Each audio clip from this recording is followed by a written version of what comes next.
تعلمون. السلام عليكم ورحمة الله وبركاته.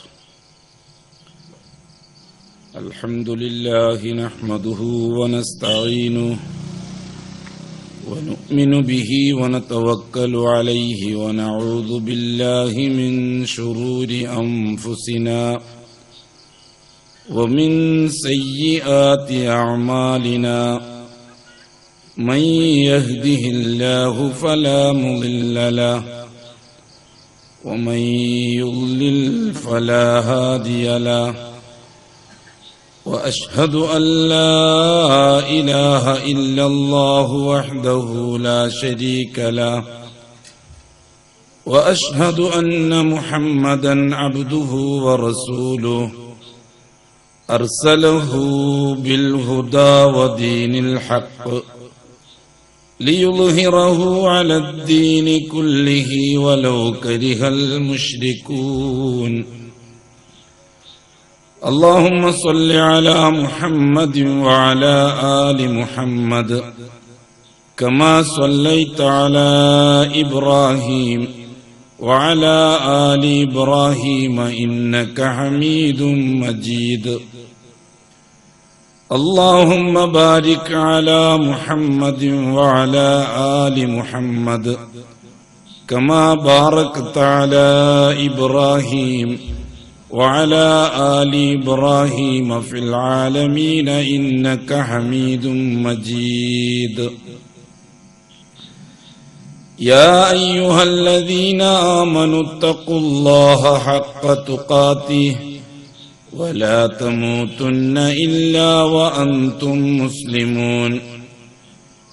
يا أيها الذين آمنوا اتقوا الله وقولوا قولا سديدا يصلح لكم أعمالكم ويغفر لكم ذنوبكم ومن يطع الله ورسوله فقد فاز فوزا عظيما.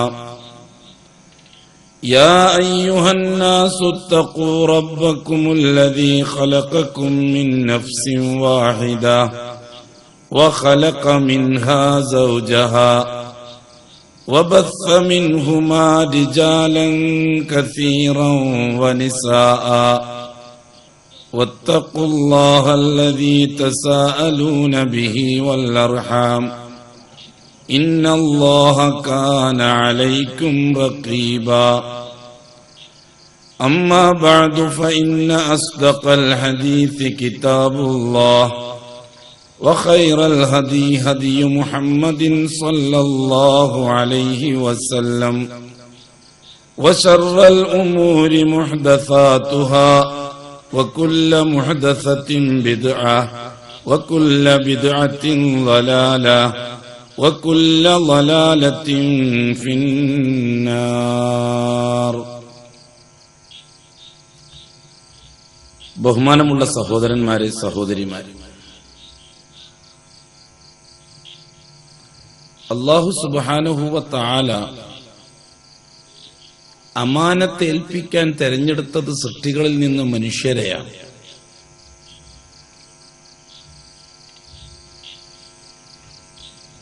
മനുഷ്യരെക്കാൾ വലിയ ശക്തിയും മനുഷ്യരെക്കാൾ വലിയ കഴിവും അംഗസംഖ്യയും എന്തിനും മതിയാവുന്നവരുമായ സൃഷ്ടികൾ ഒരുപാടുണ്ട്.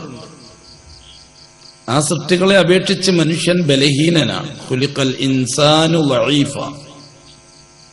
എന്തുകൊണ്ടും ബലഹീനനാണ് മനുഷ്യൻ. അല്ലാഹു സുബ്ഹാനഹു വ തആല അവന്റെ ജീവികളിൽ നിന്ന് ഒരു ഈച്ചക്ക് നൽകിയ സാമർഥ്യം പോലും മനുഷ്യർക്ക് നൽകിയിട്ടില്ല. അടിസ്ഥാനപരമായി ഒരു കോഴിക്ക് നൽകിയ സാമർഥ്യം അല്ലാഹു തആല മനുഷ്യർക്ക് നൽകിയിട്ടില്ല. ഒരാളൊരു കോഴിയെ വളർത്തി, അത് മുട്ടയിടാൻ തുടങ്ങി. 10-15 മുട്ടയായി. അപ്പോഴേക്കും കോഴി മുട്ടയിടൽ നിർത്തി. അടയിരിക്കുന്ന സമയമാണ്. ആ വീട്ടുകാരൻ ആ 15 മുട്ടയും ആ കോഴിക്ക് തന്നെ വിട്ടുകൊടുത്തു. അടയിരിക്കുമ്പോൾ 2-3 ആഴ്ച കൊണ്ട് ആ കോഴികൾ വിരിഞ്ഞിറങ്ങി. 24 മണിക്കൂറിനുള്ളിൽ ആ കുഞ്ഞുങ്ങൾ പറമ്പത്തും പാടത്തും ഓടിച്ചാടി കളിക്കാൻ തുടങ്ങി. എന്തൊരു സ്നേഹമാണ്, എന്തൊരു രസമാണ് അവളുടെ ജീവിതത്തിന്. തള്ളയുടെ പിറകെ ഓടിയും ചാടിയും കളിച്ചും രസിച്ചും തള്ളയുടെ പിറകെ. അപ്പോഴാണ് തള്ളക്കോഴിക്കൊരു ജീവിയെ, ഏതൊരു ചെറിയ ജീവിയെ കാണാനിടയായത്. 1-2 കൊത്തുകൊടുത്തപ്പോൾ ആ തള്ളക്കോഴിക്ക് അധീനപ്പെട്ടു ആ ജീവി. തള്ളക്കോഴി ഒരു പ്രത്യേക ശബ്ദം പുറപ്പെടുവിച്ചു. അവിടെ ഇവിടങ്ങളിലായിട്ട് കളിച്ചുകൊണ്ടിരിക്കുന്ന കുഞ്ഞുങ്ങൾ ഒന്നടങ്കം ഓടി വന്നു തള്ളയുടെ അടുക്കിലേക്ക്.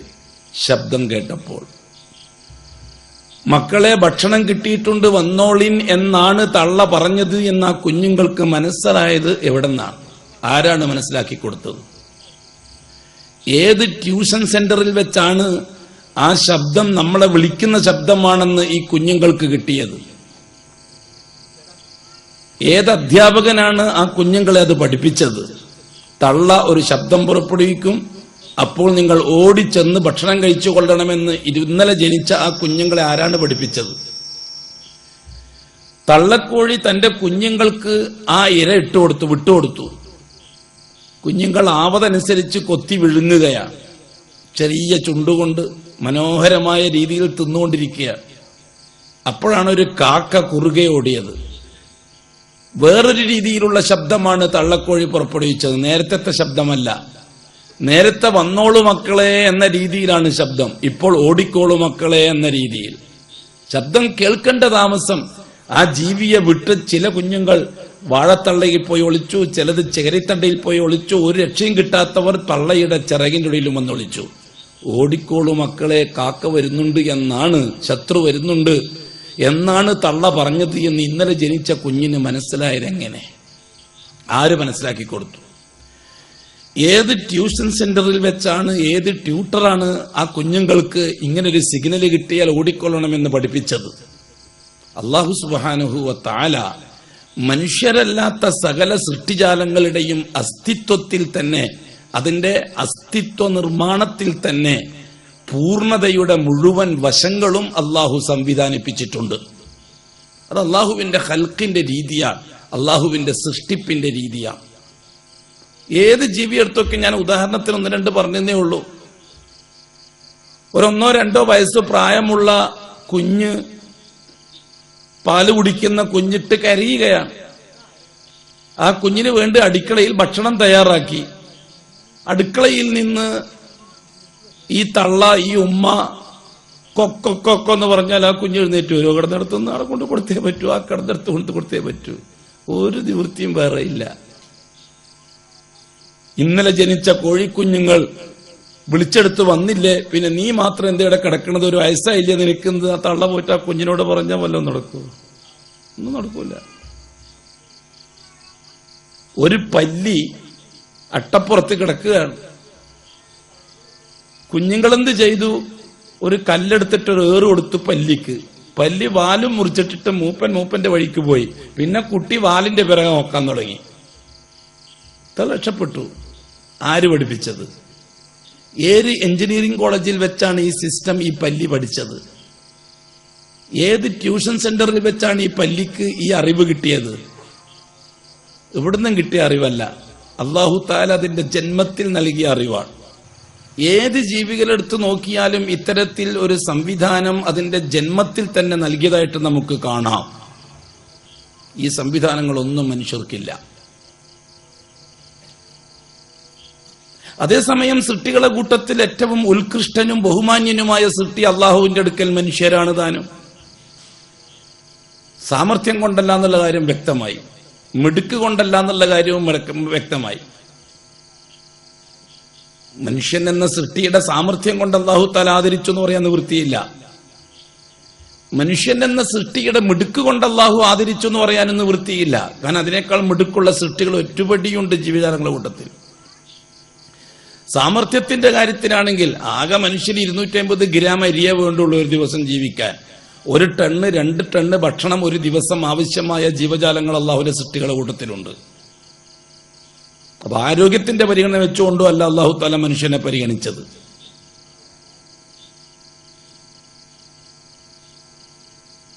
അതേസമയം അള്ളാഹു തആല ആദരിച്ചത് മനുഷ്യനെയാണ്. വലഖദ് കറംനാ ബനി ആദം. അള്ളാഹുവിന്റെ വാചകം അതാണ്. നാം മനുഷ്യ മക്കളെ അഥവാ ആദമിന്റെ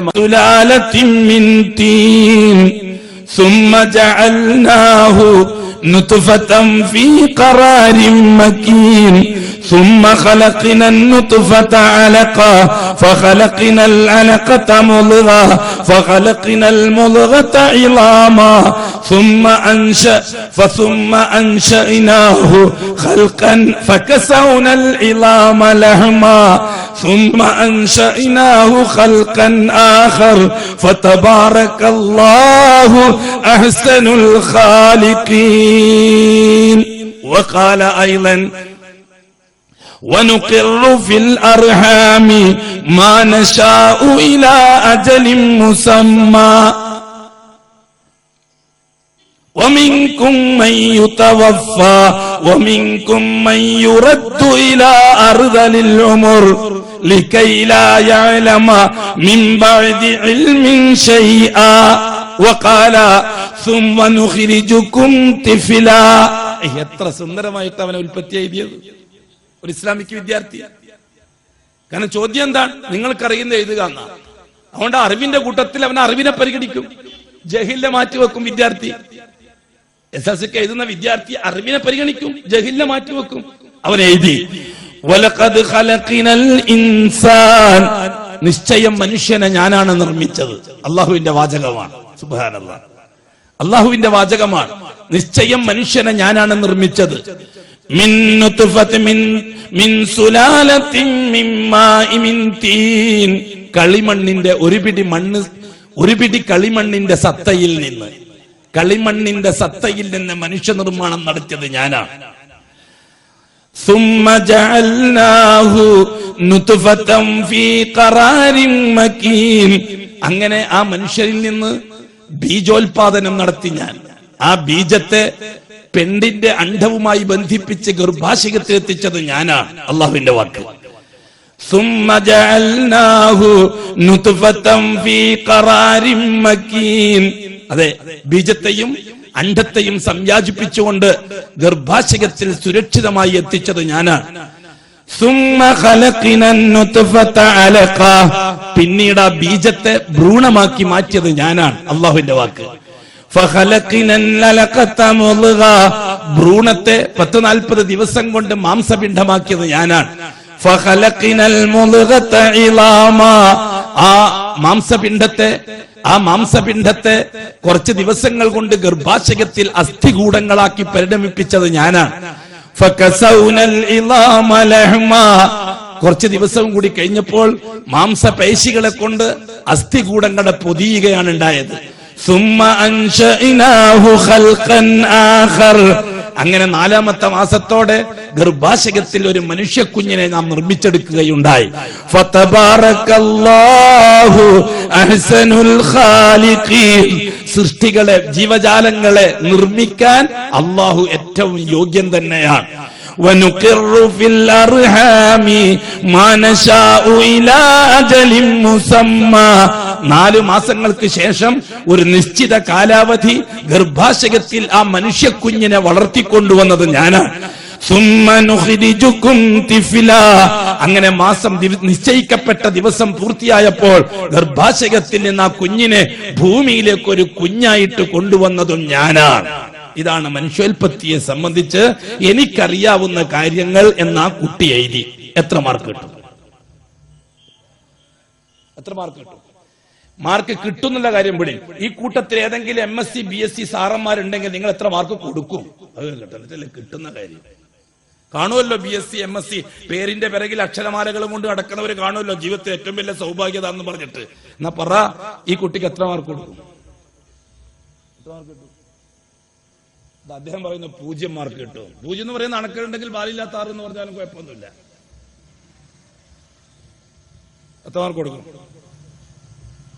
എന്റെ ബഹുമാനമുള്ള സുഹൃത്തുക്കളെ, ഈ തൗഹീദ് തൗഹീദ് തൗഹീദ് എന്നിങ്ങനെ എണ്ണീറ്റ് കഷായം കുടിച്ചാലൊന്നും തൗഹീദാവില്ല. തൗഹീദ് എന്ന് പറഞ്ഞാൽ മനുഷ്യന്റെ ദൈനംദിന ജീവിതത്തിൽ അള്ളാഹുവിന്റെ ഇടപെടലുകൾ യാഥാർത്ഥ്യമാക്കി തീർക്കാനുള്ള പരിശീലനത്തിന്റെ പേരാണ് തൗഹീദ്. അത് പ്രസംഗിക്കാനുള്ള വിഷയമല്ല, എഴുതാനുള്ള വിഷയമല്ല, സീതിറക്കാനുള്ള വിഷയമല്ല. ദൈനംദിന ജീവിതത്തിൽ അള്ളാഹുവിനെ മാത്രം എല്ലാ കാര്യങ്ങളിലും അള്ളാഹുവിനെ മാത്രം ഇടപെടിപ്പിക്കുവാനുള്ള പരിശീലനത്തിനാണ് തൗഹീദ് എന്ന് പറയുന്നത്. ആ പരിശീലനം സിദ്ധിച്ചവന്റെ പേരാണ് മുവഹിദ് എന്ന്. എന്നല്ലാതെ തൗഹീദ് വാനോളം പ്രസംഗിക്കുന്നവനിക്കല്ല മുവഹിദ് എന്ന് പറയുക. അള്ളാഹുവിന്റെ വഹദാനിയത്ത് പ്രസംഗിക്കുകയും അള്ളാഹു അല്ലാത്ത വസ്തുക്കളെയോ ശക്തികളെയോ വ്യക്തികളെയോ ആശ്രയിക്കുകയും ചെയ്യുന്നവർ. എനിക്കൊരു ഗവൺമെന്റിന്റെ ജോലിയുള്ളത് കൊണ്ടാണ് ഞാൻ ഇത്ര ധൈര്യമായിട്ട് തൗഹീദ് പ്രസംഗിക്കുന്നു പറഞ്ഞാൽ അപ്പം തന്നെ നീ മുശ്രിക്കായി. നീ ഗവൺമെന്റ് ജോലിയെ ആശ്രയിക്കുന്ന ഒരുത്തനാണ്. നീ അള്ളാഹിനെ ആശ്രയിക്കുന്നവനല്ല. നിന്റെ വാക്കിൽ തന്നെ ശിർക്ക് വന്നു. പിന്നെ എനിക്കെങ്ങനെയാണ് തൗഹീദ് പ്രസംഗിക്കാൻ സാധിക്കുക ദുനിയാവിലുള്ളവരോട്? തൗഹീദ് പ്രസംഗിക്കാനുള്ള വിഷയമല്ലല്ലോ. 1,24,000 അംബിയാ മുർസലീങ്ങൾ തൗഹീദ് പ്രസംഗിച്ചവരല്ല, സ്വന്തം ജീവിതത്തിൽ തൗഹീദ് പ്രകടിപ്പിച്ചവരാ. അതുകൊണ്ടാണ് അല്ലാഹു തആല പരിശുദ്ധ ഖുർആനിൽ വളരെ സുന്ദരമായ ചരിത്രങ്ങൾ അല്ലാഹു തആല നമുക്ക് പറഞ്ഞു തന്നതുകൊണ്ടാണ്. അവർ ഓരോരുത്തരും ജീവിതത്തിന്റെ തുടക്കത്തിൽ തൗഹീദ് എന്താണെന്ന് പഠിക്കുകയും അത് ജീവിതത്തിൽ പരിശീലിക്കുകയും ക്രമേണ ജീവിതത്തിൽ പ്രാവർത്തികമാക്കുകയും അങ്ങനെ ഇഹ്സാന്റെ മർത്തബയിൽ കയറേണ്ടവരുമാണ് മുസ്ലിമീങ്ങൾ. ഇതാണ് ഖുർആന്റെ അധ്യാപനം, അതാണ് ഖുർആന്റെ പാഠം. അല്ലാതെ തൗഹീദ് എന്ന് പറയുന്നത് എന്തോ ഇരുമ്പൊലൊക്കെയാണ് വിഴുങ്ങിയിട്ട് അതിന്റെ മേലെ കഷായം കൂടി കുടിക്കാനൊന്നും കരുതിപ്പോണ്ട. ദൈനംദിന ജീവിതത്തിൽ അള്ളാഹുവിനെ മാത്രം, എല്ലാ കാര്യത്തിലും അള്ളാഹുവിനെ മാത്രം ഇടപെടിപ്പിക്കുവാനുള്ള ഒരു പരിശീലനം ആണ് തൗഹീദ്. എന്താണ് ശിർക്ക്? ദൈനംദിന ജീവിതത്തിൽ അള്ളാഹു അല്ലാത്ത വ്യക്തികളെയോ ശക്തികളെയോ വസ്തുക്കളെയോ അധികാരത്തെയോ പണത്തെയോ ആരോഗ്യത്തെയോ സൗന്ദര്യത്തെയോ ബീവിയെയോ ബാവയെയോ ഷെയ്ഖിനെയോ വലിയനെയോ നബിയെയോ റസൂലിനെയോ മലക്കിനെയോ ജിന്നിനെയോ അള്ളാഹുവിനെ മാത്രം ഇടപെടിപ്പിക്കേണ്ടിടത്ത് ഭാഗികമായിട്ടോ മുഴുവനുമായിട്ടോ അള്ളാഹുവിനോടൊപ്പമോ അള്ളാഹുവിനെ കൂടാതെയോ അള്ളാഹുവിന്റെ ഉലൂഹിയത്തിലോ അള്ളാഹുവിന്റെ റുബൂബിയത്തിലോ അഥവാ അള്ളാഹുവിന്റെ മാലിക്കിയത്തിലോ അള്ളാഹുവിന്റെ ഖാലിക്കിയത്തിലോ അള്ളാഹുവിന്റെ മുദബ്ബിരിയത്തിലോ അള്ളാഹുവിന്റെ അസ്മായിലോ അള്ളാഹുവിന്റെ സിഫാത്തിലോ എന്തെങ്കിലും തരത്തിൽ ഒരംശം മറ്റുള്ളവർക്ക് വിട്ടുകൊടുക്കുന്നതിന്റെ പേരാണ് ശിർക്ക്. അത്ര ക്രിസ്റ്റൽ ക്ലിയറാണ് തൗഹീദും ശിർക്കും. ആ രീതിയിൽ പഠിക്കാത്ത കാലത്തോളം വെറുതെ ഒന്നും അല്ല. കോടിക്കണക്കിന് മുസ്ലിമീങ്ങളെ കൂട്ടത്തിൽ 70,000 പേര് മാത്രമേ സ്വർഗത്തിലേക്ക് പോകുള്ളൂ എന്ന് അല്ലാഹുവിന്റെ റസൂൽ പറഞ്ഞത്. അതുകൊണ്ട് മെമ്പർഷിപ്പ് കിട്ടിയവരെല്ലാം മുവഹിദാണെന്ന് തെറ്റിദ്ധരിച്ചൊന്നും പോണ്ട. അങ്ങനെയൊന്നും കിട്ടൂല. അങ്ങനെ ഒരു മെമ്പർഷിപ്പ് കൊണ്ടൊന്നും മുവഹിദാകാൻ പറ്റൂല. മുവഹിദ് എന്ന സ്ഥാനപ്പേര് ആർക്കാൻ? അവനവന്റെ ദൈനംദിന ജീവിതത്തിൽ അള്ളാഹുവിനെ മാത്രം ഇടപെടിപ്പിച്ച് ശീലിച്ചവനാണ്. ചിലപ്പോൾ അവൻ അള്ളാഹുവിനെ മാത്രം ഇടപെടിപ്പിച്ച് ശീലിച്ച ആളായിരിക്കും. കുറെ കാലം കഴിഞ്ഞപ്പോൾ അവനിക്ക് തോന്നി ഒരു മലക്കിനെ കൂട്ടുപിടിച്ചാലോ, ഒരു ജിന്നിനെ കൂട്ടുപിടിച്ചാലോ, ഒരു ഇൻസിനെ കൂട്ടുപിടിച്ചാലോ, ഒരു ബീവിയെയോ ബാവയെയോ കൂട്ടുപിടിച്ചാലോ, ഒരു ദേവിയെയോ ദേവനെയോ കൂട്ടുപിടിച്ചാലോ എന്ന് തോന്നിപ്പോയി. പ്രാവർത്തികമാക്കിയിട്ടില്ല. ചില കാര്യങ്ങൾക്കൊക്കെ അവരൊന്ന് സമീപിച്ചാലോ ഇല്ല, അവന്റെ പരിശീലനം പാഴായിപ്പോയി. മുവഹിദ് എന്ന സർട്ടിഫിക്കറ്റ് ദുർബലപ്പെട്ടു പോയി. അത്ര ക്ലിയറാണ്. അതിനാണ് നമുക്ക് നൂഹ് നബിന്റെ ചരിത്രം അള്ളാഹു പഠിപ്പിച്ചത്. തൗഹീദ് പരിശീലിപ്പിക്കുകയായിരുന്നു ഹദ്റത്ത് നൂഹ് നബി അള്ളാഹു തആല. കേൾക്കണോ നിങ്ങൾക്ക് ആ സംഭവം? ബഹുമാനപ്പെട്ട നൂഹ് നബി അലൈഹിസ്സലാത്തു വസ്സലാമിനെ ജോലി ഏൽപ്പിച്ച് മൈതാനത്ത് വിട്ടു. യൂഫ്രട്ടീസിന്റെയും ടൈഗ്രീസിന്റെയും തീരത്ത് അഥവാ ഇറാഖിൽ 950 കൊല്ലമാണ് ജോലി നിർവഹിച്ചത്. 950 കൊല്ലം. 950 കൊല്ലം നൂഹ് നബിയെ ഭൂമിയിൽ നിന്നുള്ള വട്ടം കറക്കുകയായിരുന്നു. എന്തിന്? ബഹുമാനപ്പെട്ട നൂഹ് നബിയെ പരിശീലിപ്പിച്ചെടുക്കാൻ. നൂഹ് നബിനെ കൊണ്ട് മറ്റുള്ളവരെ പരിശീലിപ്പിച്ചെടുക്കാനല്ല, നൂഹ് നബിയെ ക്ലിയറാക്കിയെടുക്കാൻ, നൂഹ് നബിയെ മുവഹിദാക്കിയെടുക്കാൻ. അല്ലാഹു സുബ്ഹാനഹു വ തആല പോയിന്റായി നൂഹ് നബിന്റെ തൗഹീദിനെ വളർത്തിയെടുക്കുകയായിരുന്നു. അതിന് 950 കൊല്ലം എടുത്തു. ആ 950 കൊല്ലത്തിന്റെ ഇടയിൽ ബഹുമാനപ്പെട്ട നൂഹ് നബിക്ക് തൗഹീദിനെ പരിശീലിപ്പിക്കുന്നതിന്റെ ഇടയിൽ ഏതാണ്ട് 72 പേരെയാണ് ബഹുമാനപ്പെട്ട നൂഹ് നബിക്ക് കൂട്ടുകാരായിട്ട് അല്ലാഹു തആല കൊടുത്തത്. എന്ന് വെച്ചാൽ 100 കൊല്ലത്തിനിടയിൽ 10 ആളെ തേക്കാൻ നൂഹ് നബിക്ക് കഴിഞ്ഞിട്ടില്ല എന്നർത്ഥം. 100 കൊല്ലം കൊണ്ട് 10 ആളെ തേക്കാൻ നൂഹ് നബിക്ക് കഴിഞ്ഞിട്ടില്ല. 10 ആളെ തികച്ചിരുന്നുവെങ്കിൽ 950 കൊല്ലം കൊണ്ട് 95 ആളെ കിട്ടുമായിരുന്നു. നൂഹ് നബിക്ക് 72 ആളെ മാത്രമേ കിട്ടിയിട്ടുള്ളൂ. എന്താണ് നബിമാരുടെയും മുഅ്മിനീങ്ങളുടെയും ജോലി? സുഹൃത്തുക്കളെ, സഹോദരന്മാരെ, മെഡിക്കൽ കോളേജിൽ മെഡിസിൻ പഠിക്കുന്ന സ്റ്റുഡൻസിനെ പോലെയാണ് അവർ ചികിത്സിക്കുന്നത്. എന്തിനു വേണ്ടിയിട്ടാണ്? രോഗിയുടെ രോഗം മാറ്റാനല്ല, മറിച്ച് ചികിത്സ പരിശീലിക്കാൻ വേണ്ടിയിട്ടാണ്. ഡെന്റൽ കോളേജിലെ കുട്ടികൾ പല്ല് ഫ്രീ ആയിട്ട് നോക്കുന്ന എന്തുകൊണ്ടാണ്? അവർ പല്ല് ഫ്രീ ആയിട്ട് ചെയ്യുന്ന സേവനം മറ്റല്ല, മറിച്ച് അവർക്ക് പല്ലിൽ ചികിത്സിക്കുന്നത് എങ്ങനെയാണെന്ന് പരിശീലിക്കാൻ വേണ്ടിയിട്ടാണ്. അതുകൊണ്ട് ദഅവത്ത് എന്തിനു വേണ്ടിയുള്ളതാണ്? ദാഇക്ക് പരിശീലനം കിട്ടാൻ വേണ്ടിയുള്ളതാണ്. ദഅവത്ത് എന്തിനു വേണ്ടിയുള്ളതാണ്? ദാഇക്ക് പരിശീലനം കിട്ടാനുള്ളതാണ്. ഈ പ്രസംഗിക്കുന്ന ആള് എത്രത്തോളം മുവഹിദാകുന്നുണ്ടെന്ന് അള്ളാഹ്ക്ക് അറിയേണ്ടത്. കേൾക്കുന്ന ജനങ്ങൾ എന്തായെന്ന് അള്ളാഹ്ക്ക് അറിയേണ്ടതില്ല. അള്ളാഹ് ചോദിക്കുന്നുമില്ല. നൂഹ് നബിയോട് അള്ളാഹു തആല ചോദിക്കൂല എത്ര ആളുണ്ട് കാണട്ടെ എന്ന്. ലൂത്ത് നബിയോട് അള്ളാഹു ചോദിക്കൂല എത്ര ആളുണ്ട് കാണട്ടെ എന്ന്. ഇല്ല സുഹൃത്തുക്കളെ, ഇല്ല. അള്ളാഹുവിന് അങ്ങനത്തെ ഒരു ജോലിയും ഇല്ല. അള്ളാഹു തആല ഒരു നബിയെയും ഇത്ര ആളെയും കൊണ്ടേ വരാമെന്ന് പറഞ്ഞിട്ടുമില്ല. ഭൂരിപക്ഷം നബിമാർ, ഏതാണ്ട് 70% നബിമാർ ഒരാള് പോലും പിറകെ ഇല്ലാതെയായിരിക്കുന്ന ആളെ മഹ്ശറിൽ ഹാജരാകുക. ഒരാള് പോലും പിറകെ ഇല്ലാതെ. പിന്നെ എന്ത് ഭൂരിപക്ഷം ഉണ്ടാക്കാനാണ് നമ്മളീ മെനക്കിടന്ന് തൗഹീദിന്റെ പേരും പറഞ്ഞിട്ട്? അല്ലാഹു സുബ്ഹാനഹു വ തആല പരിശീലിപ്പിക്കാൻ. എന്നിട്ട് ബഹുമാനപ്പെട്ട നൂഹ് നബി അലൈഹി സ്വലാത്തു വസ്സലാമിന് പൊറുതികേടുണ്ടായി. 950 കൊല്ലം കഴിഞ്ഞ് ഭൂരിപക്ഷം ആൾക്കാരും കുഫറിലും ശിർക്കിലും തന്നെ. ബഹുമാനപ്പെട്ട നൂഹ് നബിന്റെ ഖൗമാണ് ചരിത്രത്തിൽ ആദ്യമായിട്ട് ഖബറുമായി ബന്ധപ്പെടാൻ തുടങ്ങിയത്. ഇസ്ലാമിക ചരിത്രത്തിൽ ശിർക്കിന്റെ ആരംഭം ഖബറാണ്.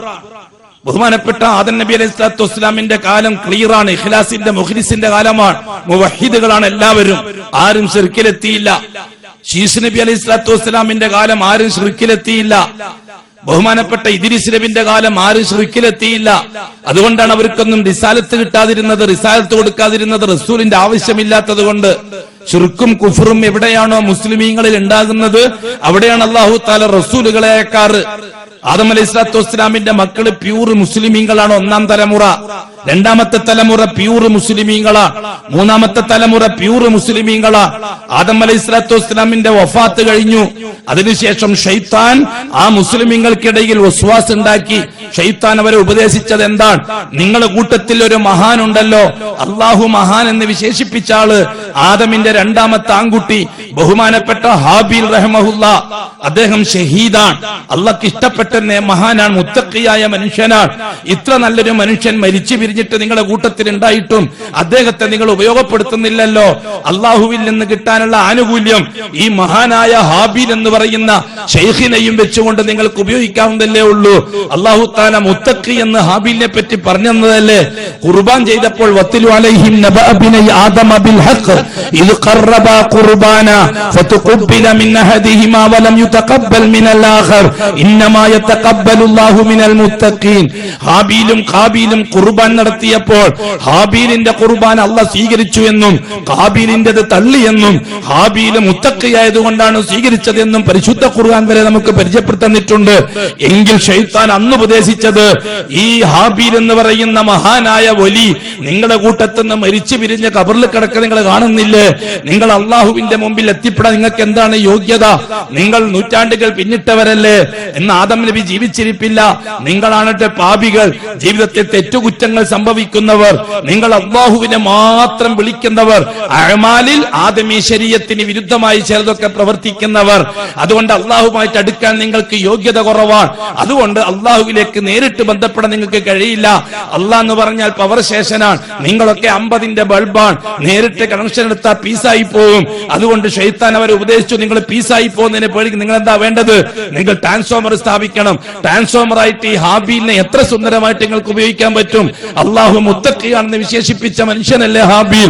നിങ്ങൾക്ക് ആ വലിയ മഹാനായ ഷഹീദിനെ, ആ രക്തസാക്ഷിയെ, ദീനുൽ ഇസ്ലാമിന് വേണ്ടി ആദ്യം വധിക്കപ്പെട്ട അള്ളാഹ്ക്ക് ഇഷ്ടപ്പെട്ട മഹാനെ ഇടക്ക് നിർത്തിയിട്ട് ട്രാൻസ്ഫോമറാക്കി വെച്ചൂടെ നിങ്ങൾക്ക്? എന്നിട്ട് നിങ്ങൾ അള്ളാഹുവിൽ നിന്ന് കാര്യങ്ങൾ നേടാമല്ലോ. ശൈത്താൻ വീട് വീടാന്തരം കയറിയിറങ്ങി, ഓരോരുത്തരുടെയും ഹൃദയാന്തരം കയറിയിറങ്ങി ആദമിന്റെ പേരക്കുട്ടികൾക്ക് വസ്വാസ് ഉണ്ടാക്കി. സാധാരണക്കാരും ആദമീ ശരീഅത്ത് എന്താണെന്ന് വ്യക്തമായി അറിവില്ലാത്തവരുമായ ആൾക്കാർക്കിടയിൽ വസ്വാസ് കൂടി. ഒന്ന് ഹാബീലിന്റെ ഖബർ സന്ദർശിച്ചാലോ എന്നിടത്തോളം എത്തി കാര്യങ്ങൾ. അപ്പോഴേക്കും ബഅസല്ലാഹു ഇലൈഹിം ശീസൻ നബിയ്യ, അല്ലാഹു രണ്ടാമത്തെ നബിയെ നിയോഗിച്ചു. രണ്ടാമത്തെ നബിയാണ്, റസൂലല്ല. എന്തുകൊണ്ടാണ് റസൂലല്ലാത്തത്? ആദമിന്റെ സന്തതികൾ ശിർക്കിലെത്തിയിട്ടില്ല. അവർ ഖബറിനെ ആരാധിക്കാൻ തുടങ്ങിയിട്ടില്ല. അവർ ഖബറാളികളെ ഇടയ്ക്ക് നിർത്താൻ തുടങ്ങിയിട്ടില്ല. ഷൈത്താന്റെ ഉപദേശം കിട്ടിയിട്ടേ ഉള്ളൂ. ആലോചിച്ചാലോ എന്ന് ആലോചിക്കുമ്പോഴേക്കന്നെ അല്ലാഹു തആല ശീസ് നബിയെ നബിയാക്കി അയച്ചു. ബഹുമാനപ്പെട്ട ആദം നബിന്റെ 21ാമത്തെ മോനാണ് ശീസ് നബി അലൈഹി സ്വലാത്തു വസ്സലാം. ആദം ഈ ശരീഅത്തിന്റെ പ്രബോധകനായി അയച്ചതാണ് നബിയെ. ഇവിടെ നുബുവത്ത് കൊണ്ട് ഉദ്ദേശിക്കുന്നത് എന്താണ്? മുസ്ലിമീങ്ങൾക്കിടയിലുള്ള തർബിയത്താണ്, മുസ്ലിമീങ്ങൾക്കിടയിൽ ഈമാന്റെ പ്രബോധനമാണ്, മുസ്ലിമീങ്ങൾക്കിടയിൽ ഇസ്ലാമിന്റെ പ്രചാരണമാണ്. അങ്ങോട്ടും ഇങ്ങോട്ടും ചാഞ്ഞും ചെരിഞ്ഞും നിൽക്കുന്നവർക്ക് പ്യൂർ തൗഹീദ് പറഞ്ഞു കൊടുക്കലാണ് നബിമാരുടെ ജോലി. അവരാരും മുശ്രിക്കുകളായിട്ടില്ല, കാഫിറുകളായിട്ടില്ല, അവരാരും മുൽഹിദുകളായിട്ടില്ല. അവർ മുഴുവനും മുവഹിദുകളാണ്. ശരീഅത്തനുസരിച്ചുള്ള അഅ്മാലിൽ ചിലപ്പോൾ വീഴ്ച വരുന്നുണ്ടാവാം, അഅ്മാലിൽ ചിലപ്പോൾ വീഴ്ച വരുന്നുണ്ടാവാം.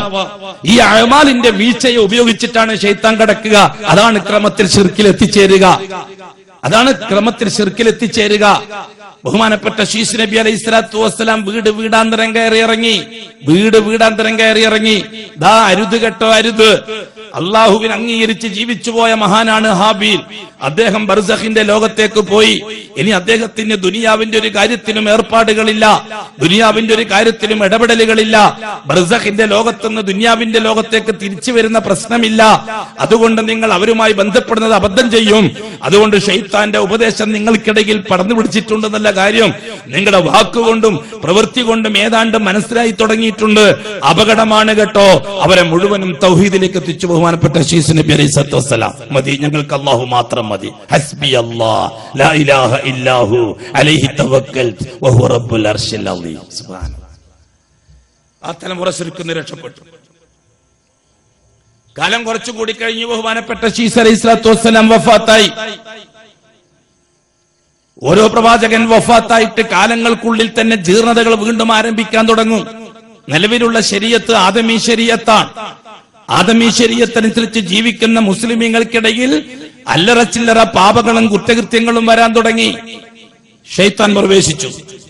ഈ സമയത്ത് ശൈത്താൻ അവരെ ഉപദേശിച്ചത് എന്താണ്? നിങ്ങൾ അള്ളാഹുവിലേക്ക് നേരിട്ട് ബന്ധപ്പെടാൻ യോഗ്യരല്ല. നിങ്ങളൊക്കെ 50ന്റെയും 60ന്റെയും ബൾബുകളാണ്. അള്ളാഹു പവർ സ്റ്റേഷനാണ്. ഇടയ്ക്കൊരു ട്രാൻസ്ഫോമർ ആവശ്യമാണ്, അല്ലെങ്കിൽ പീസായി പോകും. നിങ്ങളുടെ പാപം കാരണത്താൽ നിങ്ങൾക്ക് അള്ളാഹുവിനെ പ്രാപിക്കാൻ കഴിയില്ല. അതുകൊണ്ട് അള്ളാഹുവിൽ നിന്ന് നേരിട്ട് നിങ്ങൾക്ക് കാര്യങ്ങൾ കിട്ടുകയില്ല. എല്ലാ കാലഘട്ടത്തിലും അന്നും ഇന്നും ശൈത്താന്റെ ഉപദേശം ഇത് മാത്രമാണ്. എന്നും ഒരിക്കലും ശൈത്താൻ ആ ജോലി നിർത്തിവെച്ചിട്ടില്ല. അതുകൊണ്ട് നിങ്ങളൊരു കാര്യം ചെയ്യണം. നിങ്ങൾക്ക് 2 മഹാന്മാരെ കിട്ടിയിട്ടുണ്ട്. ഒന്ന് ബഹുമാനപ്പെട്ട 3 മഹാന്മാരെ കിട്ടിയിട്ടുണ്ട്. ഒന്ന് നമ്മുടെ ഉപ്പയായ ശീസ്, 2 ഉപ്പാപ്പയായ ആദം, 3 മൂത്താപ്പായ നമ്മളെ മൂത്താപ്പമാരിൽ ഒരാളായ ഹാബീൽ. 2 നബിയാണ്, 1 ഷഹീദാണ്. ഈ 3 പേരെ വെച്ചുകൊണ്ട് നിങ്ങൾക്ക് അള്ളാഹുലേക്ക് അടുക്കാൻ പറ്റും. ഈ 3 പേരെ ബർക്കത്ത് വെച്ചുകൊണ്ട് നിങ്ങൾക്ക് അള്ളാഹുലേക്ക് അടുക്കാൻ പറ്റും. ഈ 3 പേരുടെ ഖബർ വെച്ചുകൊണ്ട് നിങ്ങൾക്ക് അള്ളാഹുലേക്ക് അടുക്കാൻ പറ്റും. ഇവര് 3 പേരും മരണപ്പെട്ട് കിടക്കുകയാണ്. തീർച്ചയായിട്ടും അവരെ ഖബറിൽ ചെന്നിട്ട് നിങ്ങൾക്ക് ആവശ്യപ്പെടാം, തങ്ങളെ, നബിയായവരെ, ഷഹീദായവരെ, നിങ്ങൾ അള്ളാഹു ഇഷ്ടപ്പെട്ട നബിമാരാണ്, അള്ളാഹു ഇഷ്ടപ്പെട്ടു എന്ന് പ്രഖ്യാപിച്ച ഹാബീൽ വലിയാണ്. നിങ്ങൾ ഷഹീദാണ്, അള്ളാഹുവിന്റെ മാർഗത്തിൽ വധിക്കപ്പെട്ട ആളാണ്. നിങ്ങൾക്ക് വേണ്ടി നിങ്ങൾ അള്ളാഹിനോടൊന്ന് പറയണം. ശൈത്താൻ ഈ രീതിയിൽ ഉപദേശിക്കാൻ വേണ്ടി തുടങ്ങി. ഉപദേശം സാധാരണക്കാരായ ആൾക്കാരുടെ മനസ്സിലേക്ക് കയറാൻ തുടങ്ങി. വസ്വാസികൾ അല്ലദീ യുവസ്വിസു ഫീ സുദൂരിന്നാസ് മിനൽ ജിന്നത്തി വന്നാസ്. മഹാന്മാരെ കാണിച്ചു കൊടുത്തുകൊണ്ട് ശൈത്താന്റെ ഉപദേശം പൂർണ്ണമായും സാധാരണക്കാർക്കിടയിൽ വസ്വാസം ഉണ്ടാക്കാൻ തുടങ്ങി. നമ്മൾ യോഗ്യന്മാരല്ല, നമ്മൾ പാപികൾ, അള്ളാഹുവായിട്ട് ബന്ധപ്പെടാൻ നമുക്ക് യോഗ്യതയില്ല, നമ്മൾ നബിയോ റസൂലോ വലിയോ ഷഹീദോ അല്ല, നമ്മൾ സാധാരണക്കാരിൽ സാധാരണക്കാരാണ്. അതുകൊണ്ട് ഈ പറയുന്നത് ശരിയായിരിക്കാം. അവർ ആദമിനെയും ശീസിനെയും മരിച്ചുപോയ ഹാബീലിനെയും വെച്ചുകൊണ്ട് അള്ളാഹുലേക്ക് അടുക്കാനുള്ള ഒരുക്കത്തിലായപ്പോൾ ആ തലമുറയെയും അള്ളാഹു അനുഗ്രഹിച്ചു. എന്തൊരു സംവിധാനം അള്ളാന്റെ ആലോചിച്ചൊക്കെ നിങ്ങൾ തുടക്കവാ അറിയുന്നേ. ഈ ഭൂമിയിൽ മനുഷ്യജീവിതം തുടങ്ങിയ ഞാൻ നൂഹ് നബി അലൈഹി സ്വലാത്തു വസ്സലാമിന്റെ സംഭവം പറയാൻ, അതിലേക്ക് എത്തിക്കാനാണ് ഈ വിഷയം പറയുന്നത്. എന്താണ് നൂഹ്, എന്താണ് നൂഹിന്റെ ജോലി? അത് പറയുമ്പോഴാണ് തൗഹീദിന്റെ പ്രബോധകന്മാർക്ക് ബോധമുണ്ടാകുക. തൗഹീദിന്റെ പ്രബോധകന്മാർക്കും മുവഹിദുകൾക്കും എന്താണ് തൗഹീദ് കൊണ്ട് ഉദ്ദേശിക്കുന്നത് എന്ന് നമ്മൾ സ്വന്തം മനസ്സിലാക്കാൻ ഇത് കാരണമായി തീരുക അപ്പോഴാണ്. ബഹുമാനപ്പെട്ട ഇദ്രീസ് നബിനെ അല്ലാഹു തആല നബിയാക്കി അയച്ചു. അതും റസൂലല്ല. എന്തുകൊണ്ട് റസൂലല്ല? ശിർക്ക് ആദമിന്റെ സന്തതികളിൽ ഉണ്ടായിട്ടില്ല. അതുകൊണ്ട് റസൂൽ ആവശ്യമില്ല. തീർച്ചയായും അവർ മരിച്ചു. വേറൊരു മതം എന്ന നിലവിലില്ല, വേറൊരു ജാതി നിലവിലില്ല, വേറൊരു ദേവി നിലവിലില്ല, വേറൊരു ദേവൻ നിലവിലില്ല, ഒരു ഭാവ നിലവിലില്ല, ഒരു ബീവി നിലവിലില്ല. എല്ലാം ആദമിന്റെ മക്കളും പേരക്കുട്ടികളും മാത്രം. പുറത്തുനിന്ന് വന്ന ആരും ഒരു മനുഷ്യനായിട്ടില്ല. അന്ന് ഹിന്ദു മതമില്ല, ക്രിസ്തു മതമില്ല, ജൂതമതമില്ല, മജൂസി മതമില്ല, അന്ന് ഇസങ്ങളില്ല, അന്നൊന്നുമില്ല. ഇസ്ലാമും മുസ്ലിമും മാത്രം. പിന്നെ എന്തുണ്ട്? മറുപക്ഷത്ത് ശൈത്താൻ സജീവമായിട്ടുണ്ട്. അല്ലേ? അതല്ലേ നമ്മളെ പഠിപ്പിച്ചത് ഇസ്ലാമിന്റെ ബാലപാഠം. ബഹുമാനപ്പെട്ട ഇദ്രീസ് നബി അലൈഹി സ്വലാത്തു വസ്സലാം ജ്യേഷ്ഠന്മാരുടെയും മൂത്താപ്പന്മാരുടെയും മക്കളുടെ വീടുകളിൽ കയറിയിറങ്ങാൻ തുടങ്ങി നുബുവത്ത് വെച്ചുകൊണ്ട്. നുബുവത്ത് തർബിയത്തിന് വേണ്ടിയുള്ളതാണ്, റിസാലത്ത് ദഅവത്തിന് വേണ്ടിയുള്ളതാണ്. ദഅവത്തിന്റെ ആവശ്യം നേരിട്ടിട്ടില്ല. ആദമി ശരീഅത്തനുസരിച്ചുള്ള തർബിയത്താണ് ഇപ്പോൾ ആവശ്യം. അതുകൊണ്ടാണ് ബഹുമാനപ്പെട്ട ഇദ്രീസ് നബി അലൈഹി സ്വലാത്തു വസ്സലാം ബഹുമാനപ്പെട്ട ആദം നബിയുടെ ശരീഅത്തനുസരിച്ച് ജനങ്ങൾക്കിടയിൽ പ്രബോധനവുമായിട്ട്, പ്രചാരണവുമായിട്ട്, തസ്കിയത്ത് തർബിയത്തുമായിട്ട് രംഗത്തിറങ്ങിയത്. എന്താണ് തർബിയത്ത്, തസ്കിയ? നമ്മൾ ലാ ഇലാഹ ഇല്ലല്ലാഹ് പറഞ്ഞവരാണ്. ആ ഷഹാദത്തോടെ നമ്മൾ നീതി പാലിക്കണം. നമ്മൾ നമ്മുടെ പ്രിയപ്പെട്ട പ്രവാചകന്മാരുടെ നുബുവത്തിൽ സാക്ഷിത്വം പറഞ്ഞവരാണ്. അതുകൊണ്ട് നമ്മൾ ആ നുബുവത്തിലെ ഷഹാദത്തിനോട് നാം പൂർണ്ണമായി നീതി പാലിക്കണം. അഷ്ഹദു അൻ ലാ ഇലാഹ ഇല്ലല്ലാഹ് പറഞ്ഞവരാണ്. ആ ഷഹാദത്തോട് നീതി കാണിക്കണം. അഷ്ഹദു അന്ന ആദം നബിയുല്ലാഹ് എന്ന് പറഞ്ഞവരാണ്. ആ ഷഹാദത്തോട് നീതി കാണിക്കണം. ലാ ഇലാഹ ഇല്ലല്ലാഹ് ശീസുൻ നബിയുല്ലാഹ്, ആ ഷഹാദത്തോട് നാം നീതി കാണിക്കണം. ലാ ഇലാഹ ഇല്ലല്ലാഹ് ഇദ്രീസ് നബിയുല്ലാഹ്, ഈ ഷഹാദത്തോട് നിങ്ങൾ നീതി കാണിക്കണം. ഞാൻ അള്ളാന്റെ നബിയാണ്, അള്ളാഹു മാത്രം, അള്ളാഹു അല്ലാത്തൊരു വലിയോ ഷെയ്ഖോ നിങ്ങളുടെ കാര്യത്തിൽ ഇടപെടാൻ അള്ളാഹു ഏൽപ്പിച്ചിട്ടില്ല. അതുകൊണ്ട് ശൈത്താന്റെ ഉപദേശം നിങ്ങൾ സ്വീകരിക്കരുത്. മരിച്ചുപോയ ആദമിനെയോ അല്ലെങ്കിൽ ഷീസിനെയോ അതേപോലെ തന്നെ നമ്മുടെ മൂത്താപ്പ ഹാബീലിനെയോ നമ്മൾ ഒരിക്കലും നമ്മൾ അള്ളാഹുവിന്റെ ഇടയിൽ നിർത്തരുത്. അതുകൊണ്ട് നിങ്ങൾ ശ്രദ്ധിക്കണം. ജനങ്ങൾ തിരിച്ചു വന്നു, അൽഹംദുലില്ലാഹ്. ജനങ്ങൾ തർബിയത്തുകൾ സ്വീകരിച്ചു, അവർ മുവഹിദുകളായി വീണ്ടും. ഇതെല്ലാം സംഭവിക്കുന്ന മുസ്ലിമീങ്ങൾക്കിടയിലാണ്. ആദം നബി പ്രവർത്തിച്ചത് മുസ്ലിമീങ്ങളായ മക്കളിലാണ്. ഷീസ് നബി പ്രവർത്തിച്ചത് മുസ്ലിമീങ്ങളായ മക്കളിലാണ്. ഇദ്രീസ് നബി പ്രവർത്തിച്ചത് മുസ്ലിമീങ്ങളായ മക്കളിലാണ്. അവർ ഇസ്ലാമിൽ തെറ്റിപ്പോയിട്ടില്ല, അവർ ശിർക്കിലേക്ക് പോയിട്ടില്ല, അവർ കുഫറിലേക്ക് പോയിട്ടില്ല. ആദമി ശരീഅത്തനുസരിച്ചുള്ള അഅമാലുകളുടെ കാര്യത്തിൽ ഏറ്റ വ്യത്യാസങ്ങൾ വന്നിട്ടുണ്ട്. അത് പരിഹരിക്കാനുള്ള ശ്രമത്തിലാണ് ആര്? ഈ നബിമാരെ അള്ളാഹു തആല അയച്ചത്. എത്ര നല്ല സെറ്റപ്പാണ് അള്ളാഹുവിന്റെ. ഇദ്രീസ് നബി അലൈഹി സ്വലാത്തു വസ്സലാമിന്റെ കാലം കഴിഞ്ഞു, വഫാത്തായി. ജനം പെരുകാൻ തുടങ്ങി. യൂപ്പട്ടീസിന്റെ തീരത്ത് ആദമിന്റെ മക്കള് പെറ്റുപെരുകാൻ തുടങ്ങി. ടൈഗ്രീസിന്റെ തീരത്ത് ആദമിന്റെ മക്കള് പെറ്റുപെരുകാൻ തുടങ്ങി. ഇറാഖ് നിറച്ചും മനുഷ്യജീവിതമുണ്ടായി. എല്ലാ ശാസ്ത്രമനുസരിച്ചും പൗരാണിക കാലത്ത് ജനം അധിവസിച്ച സ്ഥലം യൂപ്പട്ടീസിന്റെയും ടൈഗ്രീസിന്റെയും തീരത്ത് തന്നെയാണ്. യൂപ്പർട്ടീസ് ടൈഗ്രീസ് നദീതട സംസ്കാരമാണ്. സംസ്കാരങ്ങളെ കൂട്ടത്തിൽ ഏറ്റവും ഒന്നാമത്തത് എന്ന് സി.വി. ചെറിയാനെ പോലെയുള്ള ചരിത്ര പണ്ഡിതന്മാർ എഴുതിയത് ഈ അടിസ്ഥാനം വെച്ചുകൊണ്ടാണ്. എല്ലാവരും അംഗീകരിക്കുന്ന ഒരു വിഷയം അതാണ്. ബഹുമാനപ്പെട്ട ഇദ്രീസ് നബിന്റെ കാലത്തിന് ശേഷം ബഹുമാനപ്പെട്ട ആദം നബിന്റെ ഏതാണ്ട് 10ാമത്തെ തലമുറയിലെത്തി. ഇദ്രീസ് നബി അലൈഹി സ്വലാത്തു വസ്സലാമിന്റെ 1ാമത്തെ തലമുറ. ശൈത്താൻ പ്രവേശിച്ചു അവർക്കിടയിൽ. ഷൈത്താൻ അവിടെയും വസ്വാസുമായിട്ട് രംഗത്ത് വന്നു. എല്ലാ കാലഘട്ടത്തിലും അള്ളാഹ് പറഞ്ഞ കാര്യമാണ് തുടക്കം മുതലേ. യാ ബനി ആദം ലാ യഫ്തിനന്നകുമുശ് ശൈത്താൻ കമാ അഖ്റജ അബവൈകും മിനൽ ജന്ന. ഭൂമിയിൽ മനുഷ്യൻ ജീവിക്കാൻ തുടങ്ങിയ 1-ാം തീയതി മുതൽ അല്ലാഹു തആല മനുഷ്യരോട് പറഞ്ഞ വാക്കാണ്, യാ ബനി ആദം, ഹോ ആദമിന്റെ സന്തതികളെ, ലാ യഫ്തിനന്നകുമുശ് ശൈത്താൻ, ശൈത്താൻ നിങ്ങളെ കുഴപ്പത്തിലാക്കാതെ നോയിക്കൊള്ളണം കേട്ടോ. കമാ അഖ്റജ അബവൈകും മിനൽ ജന്ന, നിങ്ങളെ മാതാപിതാക്കളായ ആദം ഹവ്വമാരെ സ്വർഗ്ഗത്തിൽ നിന്ന് അവൻ പുറത്താക്കാൻ സംവിധാനമുണ്ടാക്കിയതുപോലെ നിങ്ങളെയും പുറത്താക്കാൻ സംവിധാനമുണ്ടാക്കി. ആ കുഴപ്പത്തിൽ ചാടിക്കാതെ നോയിക്കൊള്ളണം കേട്ടോ എന്ന് അല്ലാഹു സുബ്ഹാനഹു വ തആല പറയാത്ത ഒരു തലമുറയും ലോകത്ത് മനുഷ്യ ചരിത്രത്തിലില്ല. എല്ലാ കാലഘട്ടത്തിലും റസൂലുകളെ അയച്ചിട്ട് അല്ലാഹു തആല പറഞ്ഞ വിഷയം അതാണ്. വലഖദ് അർസൽനാ ഫീ കുല്ലി ഉമ്മത്തിൻ റസൂലാ അൻ ഇഅ്ബുദുല്ലാഹ വജ്തനിബുത് താഗൂത്ത്. വലഖദ് ബഅസ്നാ ഫീ കുല്ലി ഉമ്മത്തിൻ റസൂലാ, എല്ലാ സമുദായത്തിനും റസൂലുകളെ നാം നിയോഗിച്ചിട്ടുണ്ട്. എന്താണ് അവരുടെ ജോലി? അനിഅ്ബുദുല്ലാഹ്, നിങ്ങൾ അല്ലാഹുവിനെ മാത്രമേ പരിഗണിക്കാവൂ. വജ്തനിബു താഗൂത്ത്, അല്ലാഹു അല്ലാത്ത സകലതിനെയും നിങ്ങൾ അവഗണിച്ചു കളയണം. അത്താഗൂത്ത് മാ യുഅബദു മിൻ ദൂനില്ലാഹ്, അള്ളാഹുവിനെ കൂടാതെ ഒരു മനുഷ്യൻ തന്റെ ആവശ്യങ്ങളിൽ ഏതെന്തിനെയാണോ ഇടപെടിപ്പിക്കുന്നത് അതിന്റെ പേരാണ് താഗൂത്ത്. ഒരുത്തൻ തന്റെ ആരോഗ്യത്തിലാണ് വിശ്വസിക്കുന്നെങ്കിൽ അതിന്റെ പേരാണ് താഗൂത്ത്. ഒരുത്തൻ തന്റെ സൗന്ദര്യം കൊണ്ടാണ് കാര്യം നടക്കുന്നത് എന്ന് വിശ്വസിച്ചിട്ടുണ്ടെങ്കിൽ ആ സൗന്ദര്യം അവന്റെ താഗൂത്താണ്.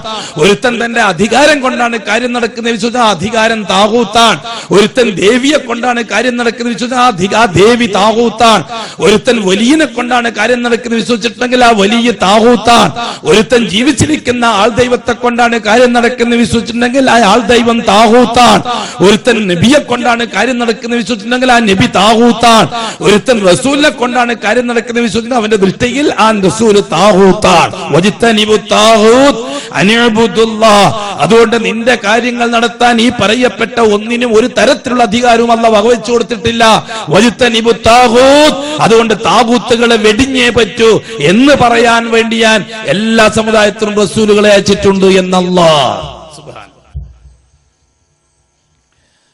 ബഹുമാനമുള്ള സുഹൃത്തുക്കളെ, ആദരിസ് ബഹുമാനപ്പെട്ട ഇദ്രീസ് നബി അലൈഹിസ്സലാത്തു വസ്സലാമിന്റെ തലമുറ, ആദം നബി അലൈഹിസ്സലാത്തു വസ്സലാമിന്റെ 10ാമത്തെ തലമുറ, ഇദ്രീസ് നബിന്റെ 1ാമത്തെ തലമുറ. ശൈത്താൻ നിരന്തരമായ പരിശ്രമത്തിലാണ്. ശൈത്താന്റെ പരിശ്രമം മക്കളുടെ മനസ്സിൽ വസ്വാസ് ഉണ്ടാക്കാൻ തുടങ്ങിയിട്ടുണ്ട്. എന്നാലും എന്നാലും നമ്മളെ കാര്യം നടക്കാൻ നമുക്കൊരു തങ്ങളില്ലാതെ പറ്റുമോ? എന്നാലും ഒരു വലിയില്ലാതെ പറ്റുമോ? എന്നാലും ഒരു ഉസ്താദ് ഇല്ലാതെ പറ്റുമോ എന്ന ചിന്താഗതി ശൈത്താൻ ആ മക്കൾക്ക് ഉണ്ടാക്കി കൊടുത്തു. ആ മക്കൾ മരിച്ചുപോയ 3 പേരെയാണ് അവർ പരിചയപ്പെടുത്തി കൊടുത്തത്. ആദം നബിയെ, ശീസ് നബിയെ, ഇദ്രീസ് നബിയെ. 4ാമത്തെ ഒരാൾ ഒരു ഷഹീദാണ്, അതായത് ബഹുമാനപ്പെട്ട ഹാബീൽ, ആദം നബിന്റെ 2ാമത്തെ മോൻ. ഈ 4 പേരെ വെച്ചുകൊണ്ടാണ് ശൈത്താൻ കളിച്ചത്. അവർക്കെതിരിൽ ആര് രംഗത്തിറങ്ങി? അള്ളാഹു നബിയെ അല്ല പിന്നെ അയച്ചത് ഇദ്രീസ് നബിന്റെ കുടുംബത്തിൽ നിന്ന് 5 പണ്ഡിതന്മാരെയാണ് അള്ളാഹു തആല നിയോഗിച്ചത്. ഇദ്രീസ് നബിന്റെ ശിഷ്യന്മാർ 5 പേർ. ഇദ്രീസ് നബിന്റെ ഗുരുകുലത്തിൽ നിന്ന് തൗഹീദും ഈമാനും ഇസ്ലാമും പഠിച്ചെടുത്തവർ.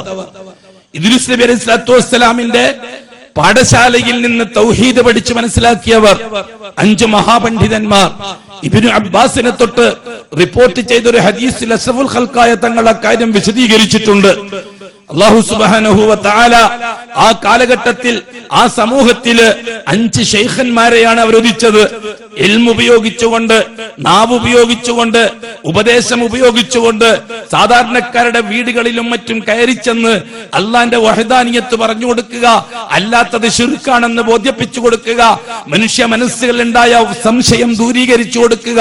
ഈ 5 പേരാരാൻ? ഒന്ന് ബഹുമാനപ്പെട്ട വദ് എന്നവർ, 2 ബഹുമാനപ്പെട്ട യഊസ് എന്നവർ, 3ാമത്തത് യഊഖ് എന്നവർ, 4ാമത്തത് നസ്ർ എന്നവർ, 5ാമത്തത് സുവാഹ് എന്നവർ. ഇത് 5 ശൈഖന്മാരുടെ പേരുകളാണ്, 5 ആലിമീങ്ങളുടെ പേരാണ്. ഇദ്രീസ് നബിന്റെ ശിഷ്യന്മാരാണ് അവർ പൂർണ്ണമായും ആദമി ശരീഅത്ത് പഠിച്ചവരാണ്. ഈ ശരീഅത്ത് വെച്ചുകൊണ്ട് ജനങ്ങൾക്കിടയിൽ അവർ ഇറങ്ങിത്തിരിച്ചു. ദഅവത്തിന്റെ തൗഹീദിന്റെ പരിശുദ്ധമായ വചനങ്ങൾ ഉപദേശിച്ചുകൊണ്ട് തർബിയത്തുമായിട്ട് ഇറങ്ങിത്തിരിച്ചു. ജനം തിരിച്ചു വന്നു. മഹാനായ വദ് എന്നവർ വഫാത്തായി, ഇറാഖിലെ പൊതു ഖബർസ്ഥാനിൽ അടക്കം ചെയ്തു. സുവാഹ് എന്നവർ വഫാത്തായി, ഇറാഖിലെ പൊതു ഖബർസ്ഥാനിൽ അടക്കം ചെയ്തു. കാലക്രമത്തിൽ യഊഖും യഗൂസും നസ്റും വഫാത്തായി. ആ പണ്ഡിത കേസരികൾ, ഇസ്ലാമിലെ ആദ്യകാല പണ്ഡിതന്മാർ, ദീനുൽ ഇസ്ലാമിന്റെ ആദ്യകാല ആലിമീങ്ങൾ, അവർ വഫാത്തായി. അവരുടെ കാലം കഴിഞ്ഞു. അവരെ ഇറാഖിലെ പൊതു ഖബർസ്ഥാനിൽ അടക്കം ചെയ്തു. ഈ 5 ഉലമാക്കളുടെ വിയോഗം സംഭവിച്ചപ്പോൾ ഒരു ഗ്യാപ്പ് ഉണ്ടായി. ആ ഗ്യാപ്പിൽ ശൈത്താൻ കയറി. ശൈത്താൻ തന്റെ അടവ് മാറ്റി, ചെറുങ്ങനെ ഒന്ന് മാറ്റി. ഇപ്പോൾ ശൈത്താന്റെ ഉപയോഗം എന്താണെന്ന് റസൂലുള്ളാഹി തങ്ങൾ നമുക്ക് പഠിപ്പിച്ചു തന്നിട്ടുണ്ട്. എന്താണ് അവർ ചെയ്തത് എന്ന്. അവർ ജനങ്ങൾക്കിടയിൽ കയറി ചെന്നിട്ട് പറഞ്ഞത് എന്താണ്? ഈ 5 ഖബറുകൾ നിങ്ങൾക്കറിയില്ലേ? എത്ര വലിയ മഹാന്മാരെ ഖബറുകളാണിത്. വദ് എന്നത് നിങ്ങൾ ഉസ്താദല്ലേ? സുവാഹ് നിങ്ങൾ ഉസ്താദല്ലേ? യഊഖും യഗൂസും നസ്റും നിങ്ങളുടെ ശൈഖന്മാരല്ലേ? അവരിൽ നിന്നല്ലേ നിങ്ങൾ കിതാബ് ഓതി പഠിച്ചത്? അവരിൽ നിന്നല്ലേ നിങ്ങൾ ശരീഅത്ത് പഠിച്ചത്? അവരിൽ നിന്നല്ലേ നിങ്ങൾ ഈമാനും തൗബയും പഠിച്ചത്? അവര് മരിച്ചു പിരിയുമ്പോഴേക്കും നിങ്ങൾ അവരെ മറന്നു കളഞ്ഞില്ലേ? സാധാരണക്കാരനെ കുഴിച്ചിടും പോലെ കബ്രിസ്ഥാനിൽ കൊണ്ടുപോയിട്ട് അവരെ നിങ്ങൾ മറമാടിയില്ലേ? നിങ്ങൾക്കൊരു മരത്തിന്റെ കമ്പ് നാട്ടാമായിരുന്നില്ലേ? ഈ 5 കബറുകൾക്കടുത്ത് മരത്തിന്റെ ഒരു അൻസാബ് നാട്ടാമായിരുന്നില്ലേ? നിങ്ങൾക്ക് അത് നിങ്ങൾ ഉസ്താദന്മാരുടെ കബറാണെന്ന് തിരിച്ചറിയാൻ മാത്രം നിങ്ങൾക്കത് ചെയ്തോ? നിങ്ങൾ സാധാരണക്കാരൊന്നിച്ച് അവഗണിക്കുകയല്ലേ ചെയ്ത 5 പേരെ? ഇങ്ങനെയാണോ മഹാന്മാരെ കബറടക്കല്? ഈ രീതിയിലാണോ മഹാന്മാരെ കബറ് വെച്ചിരിക്കല്? ഷൈത്താൻ ആ തലമുറയെ ഉപദേശിച്ചത് അങ്ങനെയായിരുന്നു. അവന്റെ അടവ് മാറ്റി. അവന് കടവുണ്ടെന്ന് അള്ളാഹു തആല പറഞ്ഞിട്ടുണ്ട്. ഇന്ന കൈദ ശൈത്താനി അദീം. അള്ളാന്റെ ഷൈത്താന്റെ അടവ് ഭയങ്കരമായ അടവാണെന്ന് അള്ളാഹു തആല പറഞ്ഞു തന്നിട്ടുണ്ട് നമുക്ക്. അതുകൊണ്ട് നാം വളരെയധികം സൂക്ഷിച്ചോളണം ഷൈത്താന്റെ അടവിനെ. ഷൈത്താൻ ഏത് രീതിയിൽ നിങ്ങളെ കിടക്കും. അള്ളാഹു ഷൈത്താൻ അന്ന് അള്ളാഹു പറഞ്ഞു, മനുഷ്യരിൽ ഞാൻ ചെന്നെത്തും. എങ്ങനെ? അവന്റെ മുൻഭാഗത്തിലൂടെ, പിൻഭാഗത്തിലൂടെ, ഇടത്തൂടെ, വലത്തൂടെ ഞാൻ അവനിൽ പ്രവേശിക്കും. അശ്ശൈത്താനു യജ്രി മജ്റദ്ദം. രക്തം നടക്കുന്ന സ്ഥലത്തൊക്കെ ഷൈത്താൻ സഞ്ചരിക്കുമെന്ന് അഷ്റഫുൽ ഖൽഖ് പറഞ്ഞിട്ടുണ്ടെങ്കിൽ അതിന്റെ അർത്ഥം തീർച്ച മനുഷ്യൻ എത്രമാത്രം രക്ഷപ്പെടാൻ മെനക്കെട്ടാലും അവന് രക്തത്തിലൂടെ ഓടുന്ന ഒരു അണുവിനെ അവയ്ക്ക് നിയന്ത്രണത്തിൽ കൊണ്ടുവരാൻ പറ്റൂല. അത്രമാത്രം സാമർത്ഥ്യം ഷൈത്താന്റെ കാര്യത്തിൽ നിങ്ങൾക്ക് ഉണ്ടാവണം എന്ന നിർദ്ദേശമാണ്. ആ ഷൈത്താന്റെ അടവ് ഇങ്ങനെയായിരുന്നു. പിന്നെ ഈ 5 മഹാന്മാരായ ഉസ്താദുമാരുടെ ഖബർ അവഗണിച്ചത് ശരിയായില്ല. ആ ഉസ്താദുമാര് നിങ്ങളെ ശൈഖുകളാ, നിങ്ങളെ വലിയുകളാ, നിങ്ങൾക്ക് ഈമാൻ പഠിപ്പിച്ച ശൈഖുകളാ. തീർച്ചയായിട്ടും നിങ്ങൾക്കൊരു മരത്തിന്റെ കമ്പ് നാട്ടാമായിരുന്നു. ആ 1ാമത്തെ തലമുറ മരത്തിന്റെ കമ്പിൽ അവസാനിച്ചു. ആ 5 കബറുകൾക്ക് മുകളിൽ അവർ കമ്പുകൾ നാട്ടി. എന്നിട്ടത് ഉസ്താദുമാർ നമ്മുടെ മശായിഖുകളാണ് എന്ന് സമൂഹത്തിനും മക്കൾക്കും പരിചയപ്പെടുത്തി കൊടുക്കുകയും ചെയ്തു. അതിൽ കവിഞ്ഞ് വേറെ ഒന്നും അവർക്ക് സംഭവിച്ചില്ല. ശിർക്കിൽ നിന്ന് അല്ലാഹു തആല അവരെ സലാമത്താക്കി. ആ തലമുറ മരിച്ചു തീർന്നു. അഥവാ നസ്റുകളെ നേരിട്ട് പരിചയമുള്ള ആ തലമുറ മരിച്ചു തീർന്നു. നേരിട്ട് കണ്ടിട്ടില്ലാത്ത 2ാം തലമുറ വന്നു. ഇദ്രീസ് നബിന്റെ 2ാമത്തെ തലമുറ. ഇദ്രീസ് നബി അലൈഹിസ്സലാത്തു വസ്സലാം ആദം അലൈഹിസ്സലാത്തു വസ്സലാമിന്റെ 10ാമത്തെ തലമുറയിലെ പ്രവാചകനാണ്. ബഹുമാനപ്പെട്ട ആദം അലൈഹിസ്സലാത്തു വസ്സലാമിന്റെ മകന്റെ മകനായിട്ട് വരും ഇദ്രീസ് നബി അലൈഹിസ്സലാത്തു വസ്സലാം. ബഹുമാനപ്പെട്ട ഈ 5 മഹാന്മാരെയും ഈ രീതിയിൽ പരിചയപ്പെടുത്തി കൊടുക്കാൻ ഏർപ്പാടുണ്ടാക്കിയ ഷൈത്താൻ അതിന്റെ മുഖവുരുകൾ ഉണ്ടാക്കി വെക്കുകയായിരുന്നു. എല്ലാ കാലഘട്ടത്തിലും അങ്ങനെയാണ്. ഒരാള് പെട്ടെന്നൊരു വലിയായി വരികയല്ല, പെട്ടെന്നൊരു ജാറമുണ്ടായി വരികയല്ല. അയാൾ മരിക്കും. ആദ്യത്തെ വർഷം ഉസ്താദ് എന്ന രീതിയിൽ പരിചയപ്പെടുത്തും. 2ാമത്തെ വർഷം ഒരു കല്ലെടുത്തു വെക്കും. 3ാമത്തെ വർഷം കല്ല് ചുറ്റും വെക്കും. 4ാമത്തെ വർഷം സിമെന്റ് ഇട്ട് വെക്കും. 5ാമത്തെ വർഷം ചെറിയൊരു ബിൽഡിംഗ് ആവും. 6ാമത്തെ വർഷം ചെറിയൊരു ബിരിയാണി ആവും. 7ാം അങ്ങനെ എല്ലാ കാലഘട്ടത്തിലും ഈ സംവിധാനം ലോകത്തുണ്ടായത്. ഇവിടെ ഷൈത്താൻ ക്രമത്തിൽ തന്നെ ഉണ്ടാക്കി കൊടുക്കുകയാണ്. കോർവയൊപ്പിച്ചുണ്ടാക്കി കൊടുക്കുകയാണ്. ഈ 5 മഹാന്മാരുടെ ഖബറുകളെ കാണിച്ചു കൊടുത്തുകൊണ്ട് ഷൈത്താൻ ഉപദേശിച്ചത് എന്താ? നിങ്ങൾ കണ്ടില്ലേ, ചെതലിരിച്ചു പോയ മരക്കുറ്റികൾ സ്ഥാപിച്ച ഖബറുകൾ. 5 ഖബറുകൾക്ക് മുമ്പിൽ മരക്കുറ്റികൾ സ്ഥാപിച്ചത് കണ്ടില്ലേ നിങ്ങൾ? ഈ മരക്കുറ്റികൾ എന്തിനാണ് വെച്ചത് നിങ്ങൾക്കറിയാമോ? നിങ്ങളുടെ ബാപ്പ ഉപ്പുപ്പമാര് ഈ പറയപ്പെട്ട 5 ഖബറുകളെ ആദരിക്കുന്നവരും ബഹുമാനിക്കുന്നവരുമായിരുന്നു. അവരെ വേറെ മനസ്സിലാക്കാനാണ് ഈ 5 കുറ്റികൾ നാട്ടിയിരിക്കുന്നത്. ആ 5 കുറ്റികൾ ചെതലിരിച്ചു പോയാൽ പിന്നെ ഈ മഹത്വക്കളെ പിറകെ വരുന്നവർക്ക് എങ്ങനെയാണ് മനസ്സിലാകുക? അതുകൊണ്ട് നിങ്ങൾക്കൊരു 5 കല്ലെടുത്ത് വെച്ച് അതിനെ വേർതിരിക്കുകയും അവരുടെ രൂപം നിർമ്മിച്ച് ഈ ഖബറുകളിൽ പ്രദർശിപ്പിക്കുകയും ചെയ്തെങ്കിൽ വരും തലമുറകൾക്ക് എത്ര സുന്ദരമായിട്ട് അവരെ മനസ്സിലാക്കാൻ കഴിയും. ഷൈത്താൻ ഈ ഉപദേശവും വിട്ടിട്ട് രക്ഷപ്പെട്ടു. അതാണല്ലോ അവന്റെ ജോലിയും. പണ്ട് ആദം അലൈഹിസ്സലാത്തു വസ്സലാമോട് പറഞ്ഞ വാക്കെന്താ? സ്വർഗത്തിൽ ആദം അലൈഹിസ്സലാത്തു വസ്സലാം ചെയ്ത വസ്വാസ് എന്താ? ഫവസ്വസലഹുമാ ശൈത്താൻ ഫഅഖ്റജഹുമാ മിമ്മാ കാനാ ഫീ. എന്താ പറഞ്ഞത്? എനിക്ക് പരിചയമുള്ള കേന്ദ്രമാണ് ഇതൊക്കെ. പണ്ട് ഞാനും ഇതൊക്കെ കുറെ താമസിച്ചതാ ഇവിടെ. നിന്നെയും നിന്റെ ഭാര്യയെയും അല്ല ഇവിടെ താമസിപ്പിച്ചിരിക്കുന്നത് സ്ഥിരമായിട്ടല്ല. അതിന് തെളിവാണ് ഈ മരത്തിലെ പഴം തിന്നരുത് എന്ന് പറഞ്ഞ നിർദ്ദേശം. അതുകൊണ്ട് നിനക്ക് സ്ഥിരമായി കഴിഞ്ഞുകൂടാൻ ആഗ്രഹമുണ്ടെങ്കിൽ ആ പരത്തിലെ പഴം പറിച്ച് തിന്നോളിൽ. ഞാൻ പറഞ്ഞിട്ടില്ല എന്ന് വേണ്ട, ഇനി എന്നെ കാണൂല, ഞാൻ പോവുക. വിശ്വാസം ഇട്ട് കൊടുത്തു. പിന്നെ ആദമും ഹവ്വായി തമ്മിൽ യുദ്ധം. പരിക്കാൻ അവ്വ, പരിക്കൂലെന്ന് ആദം. അള്ളാഹുവിന്റെ നിർദ്ദേശം ഞാൻ പാലിച്ചേ പറ്റൂന്ന് ആദം. അള്ളാഹുവിന്റെ നിർദ്ദേശം തന്നെയാണ് ഇവിടെ കഴിഞ്ഞുകൂടാൻ, ഇവിടെ സ്ഥിരമായി കഴിയാനുള്ള ഏർപ്പാടല്ലേ നമ്മൾ തെറ്റല്ലല്ലോ ചെയ്യുന്നത്. അള്ളാഹ് തന്ന അനുഗ്രഹം സ്ഥിരപ്പെടുത്താനുള്ള ഏർപ്പാടല്ലേ നമ്മൾ ചെയ്യുന്നത്. ഹിക്മത്ത് ഹവ ആദ്യമായിട്ട് പ്രയോഗിച്ചത് ഒരു സ്ത്രീയാണ്. ഇസ്ലാമിക സംവിധാനത്തിൽ ഹവ ഉപയോഗിച്ചത് ആദ്യം ഒരു സ്ത്രീയാണ്. അതെ, ഹവ. നമ്മളുടെ സ്വർഗത്തിൽ അള്ളാഹു തന്ന നിയമത്തെ നിലനിർത്താനുള്ള ഏർപ്പാടല്ലേ നമ്മൾ ചെയ്യാൻ പോകുന്ന. തെറ്റ് എന്ന് പറഞ്ഞുകൂടാലോ. നമ്മളൊരു തെറ്റ് ചെയ്യാനല്ലേ നമ്മൾ അള്ളാഹ് അനുഗ്രഹിച്ച് നമുക്ക് സ്വർഗം തന്നു. ആ സ്വർഗത്തിൽ സ്ഥിരമായി കഴിയണമെന്ന ആഗ്രഹം, അള്ളാഹിന്റെ നിയമത്തെ നിലനിർത്തണം എന്നുള്ള ആഗ്രഹമല്ലേ. ആ ആഗ്രഹം നിലനിർത്താനല്ലേ നമ്മൾ ആ പഴം പറിക്കാൻ പറയണത്. ആദമ പറഞ്ഞു, നീ എന്താണ് ഈ പറയുന്നത്? നിരോധിച്ച കാര്യം ചെയ്യാൻ എങ്ങനെയാ സാധിക്കുക? അനുഗ്രഹമായാലും അല്ലെങ്കിൽ അള്ളാഹ് വേണ്ടാന്ന് പറഞ്ഞ് ചെയ്യാൻ പറ്റോ? അള്ളാഹ് വേണ്ടാന്ന് പറഞ്ഞാൽ ഒരു നല്ല കാര്യത്തിന് വേണ്ടിയിട്ടല്ലേ സാഹിബ് ഭർത്താവിനോട് ഉപദേശിച്ചു ബഹുമാനപ്പെട്ട ഹവ്വ. ഇങ്ങനെയാണല്ലോ ഹവയിലേക്ക് ചെന്നെത്തുന്നത്. നല്ല കാര്യമല്ലേ എന്ന് പറഞ്ഞിട്ട് ഹവ്വയും അത്രേ പറഞ്ഞിട്ടുള്ളൂ. നല്ല കാര്യം അവർ നല്ല കാര്യം ചെയ്തിട്ടുള്ളൂ. അവരെ ദൃഷ്ടിയിൽ നല്ല കാര്യം. ശരീഅത്തനുസരിച്ച് നല്ലതാവാൻ പറ്റില്ല. അവർ നല്ലത് ചെയ്തു, സ്വർഗത്തുനിന്ന് പുറത്തുപോയി. നല്ലത് വന്നിട്ട് ചെയ്യാൻ പറ്റുകയില്ല. നല്ലതും പിടക്കും തീരുമാനിക്കാനുള്ള അവകാശം ആർക്കാൻ? മാ ഖാലല്ലാഹ് വമാ ഖാല റസൂലുള്ളാഹ്. അല്ലാഹു അല്ലാഹുവിന്റെ റസൂലിന് മാത്രം. ഇതേപോലെ തന്ത്രം ആവിഷ്കരിക്കലാണ് ഇവന്റെ ജോലി. രണ്ടാമത്തെ രംഗം, അങ്ങനെ കാലിയായ ആ തലമുറയും മരിച്ചു തീർന്നു. അവർ വെറും കല്ലെടുത്ത് വെപ്പിലും ഫോട്ടോയിൽ അവസാനിച്ചു, രൂപത്തിൽ അവസാനിച്ചു. മൂന്നാമത്തെ തലമുറ വന്നു. ആരുടെ? ഇദ്രീസ് നബി അലൈഹി സ്വലാത്തു വസ്സലാമിന്റെ. ഇപ്പൊ എത്രയായ തലമുറ? 12ാമത്തെ തലമുറ ആദം നബിയുടെ. എത്രയായിട്ട്? ഒരു 1000, 1500, 2000 കൊല്ലത്തിനുള്ളിൽ ആദം നബി അലൈഹി സ്വലാത്തു വസ്സലാമിന് ശേഷം ഈ തലമുറയിൽ ശൈത്താൻ പ്രവേശിച്ചു. ശൈത്താൻ വളരെ സമർത്ഥമായിട്ടാണ് ഇപ്പോൾ ഇടപെട്ടത്. എത്ര മനോഹരമാണ് ഈ ആയിരക്കണക്കിന് കബറുകളുടെ കൂട്ടത്തിൽ ഈ 5 കബറുകൾ നിങ്ങൾ കണ്ടില്ലേ? എത്ര മനോഹരമായിട്ടാണ് അതിനെ അലങ്കരിച്ചിരിക്കുന്നത്. നിങ്ങളെ ഉപ്പുപ്പമാര് ചെയ്തതാണത്. കാരണം എന്താണ്? അള്ളാഹുവിലേക്ക് നേരിട്ട് ബന്ധപ്പെടാൻ നമുക്ക് യോഗ്യതയില്ല. ഈ പറയപ്പെടുന്ന ഔലിയാക്കന്മാരെ തൃപ്തിപ്പെടുത്തണം. ഉള്ളിൽ കിടക്കുന്ന വലിയ തൃപ്തിപ്പെടണമെങ്കിൽ വെളിയിൽ അലങ്കാരം ഉണ്ടാക്കി കൊടുക്കണം, വലിയ സുന്ദരമായി കൊടുക്കണം. പുല്ലും മാടും കെടിയാൽ ആ വലിയ നമ്മളോട് സ്നേഹം ഉണ്ടാവൂല. വേറെ നന്നാക്കി കൊടുത്താൽ നമ്മൾ സ്വർണവും വെള്ളിയും കൊണ്ട് പൂശിയാൽ നമുക്ക് ഉള്ളിൽ കിടക്കുന്നവർക്ക് സന്തോഷം തോന്നും നമ്മളോട്. ആ രീതിയിൽ അവർ അള്ളാഹിനോട് നമ്മളെ കാര്യം പറയാൻ തുടങ്ങും. അതുകൊണ്ട് ഈ പറയപ്പെടുന്ന ഈ കാണുന്ന മനോഹരമായ കബറുകൾ, 5 കബറുകൾ, നിങ്ങൾക്കിത് എങ്ങനെ വിടാൻ തോന്നുന്നു? നിങ്ങൾക്ക് വേണ്ടിയല്ലേ അള്ളാഹു തആല തന്നിരിക്കുന്നത്. അവരെ വെച്ചുകൊണ്ട് നിങ്ങൾ അള്ളാഹുലേക്ക് അടുക്കണം. അവരെ ബർക്കത്ത് കൊണ്ട് നിങ്ങൾ അള്ളാഹുവിനോട് തേടണം. അവരെ പോരിശ കൊണ്ട് നിങ്ങൾ അള്ളാഹുവിനോട് തേടണം.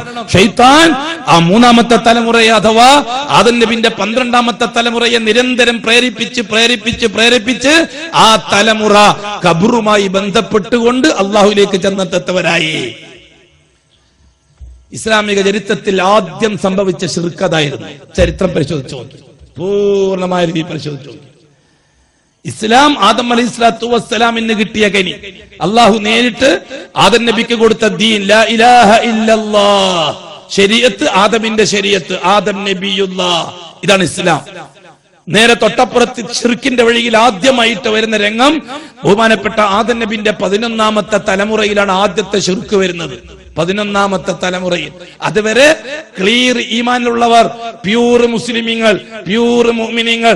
ഈ 11 തലമുറക്കാർക്ക് വേറൊരു മതം ഉടലെടുത്തിട്ടില്ല, വേറൊരു ജാതി വന്നിട്ടില്ല, ഇസ്ലാം അല്ലാത്തൊരു സംവിധാനമില്ല, മുസ്ലിമീങ്ങളല്ലാത്തൊരു സമൂഹമില്ല, വേറെ ഒന്നും ഒരാദർശവും ഇടയ്ക്ക് കയറി വന്നിട്ടില്ല. ഈ 11 തലമുറ. 12ാമത്തെ തലമുറയിൽ ആദ്യമായി ഇസ്ലാമിലേക്ക് കടന്നു വന്ന ശിർക്കിന്റെ തുടക്കം ഈ 5 മഹാന്മാരുടെ ഖബറുകളാണ്. ആ ഖബറുകൾ വെച്ചുകൊണ്ട് ആ സമൂഹം അള്ളാഹുലേക്ക് അടുക്കാൻ തുടങ്ങി. അധികാരി വർഗം ആ ഖബറുകളെ പരിപോഷിപ്പിക്കാൻ തുടങ്ങി. ഇറാഖ് കേന്ദ്രമായിക്കൊണ്ട് രാജ്യം ഭരിക്കുന്ന ഭരണകൂടം, ആ ഭരണകൂടത്തെ സപ്പോർട്ട് ചെയ്യുന്ന പുരോഹിത വർഗം, അങ്ങനെ ആദമി ശരീഅത്തനുസരിച്ചും, അത് കഴിഞ്ഞിട്ട് ബഹുമാനപ്പെട്ട ശീസ് നബിന്റെ ശിഷ്യത്വം, അത് കഴിഞ്ഞിട്ട് ഇദ്രീസ് നബിന്റെ ശിഷ്യത്വം, ഇദ്രീസ് നബിയും കഴിഞ്ഞ് ഉലമാക്കളെ കാലവും കഴിഞ്ഞപ്പോൾ ഭരണകൂടങ്ങൾക്കും ഭരണകൂടങ്ങളെ താങ്ങി നിർത്തുന്ന ഹവയുടെ അടിമകളായ പുരോഹിതന്മാർക്കും സാധാരണക്കാരായ ജനത്തിന്റെ വിശ്വാസക്കുറവിനെ ഉപയോഗിച്ച് സാധാരണക്കാരായ ആണിന്റെയും പെണ്ണിന്റെയും വിവരക്കേടിനെ ചൂഷണം ചെയ്ത് കാശുണ്ടാക്കാൻ നല്ലൊരു ഏതുമാണ് ഈ 5 ഖബർ എന്നവർക്ക് ബോധ്യപ്പെട്ടു. അങ്ങനെ സുന്ദരമായ ഒരു ഭരണകൂടം ഇറാഖിൽ നിലവിൽ വന്നു. അതിന് അല്ലാഹു ഇട്ട പേര് മലഉ ഖൗമി നൂഹ് എന്നാണ്. ആ ഭരണകൂടത്തിന് അല്ലാഹു ഇട്ട പേരെന്താണ്? മലഉ ഖൗമി നൂഹ്. നൂഹ് നബിയുടെ ഖൗമിന്റെ മേലാളന്മാർ. ഖബർ വെച്ചുകൊണ്ടവര് സുന്ദരമായ ഒരു രാജ്യം നിലവിൽ വന്നു, ഒരു ഭരണകൂടം നിലവിൽ വന്നു. ഖബറിനെ ചുറ്റിപ്പറ്റിക്കൊണ്ട് പുരോഹിതന്മാരെ അവർ ഏർപ്പാടാക്കി. ആ കബറുകളെ പ്രചരിപ്പിക്കുക, ആ കബറിന്റെ മഹത്വം പ്രചരിപ്പിക്കുക, ആ 5 കബറാളികളെ പ്രചരിപ്പിക്കുക. എന്നിട്ട് സാധാരണക്കാരന് നിങ്ങളെ കാര്യങ്ങൾ നടക്കേണ്ടത് ഈ കബറ് കൊണ്ടാണെന്ന് വരുത്തി തീർക്കുക.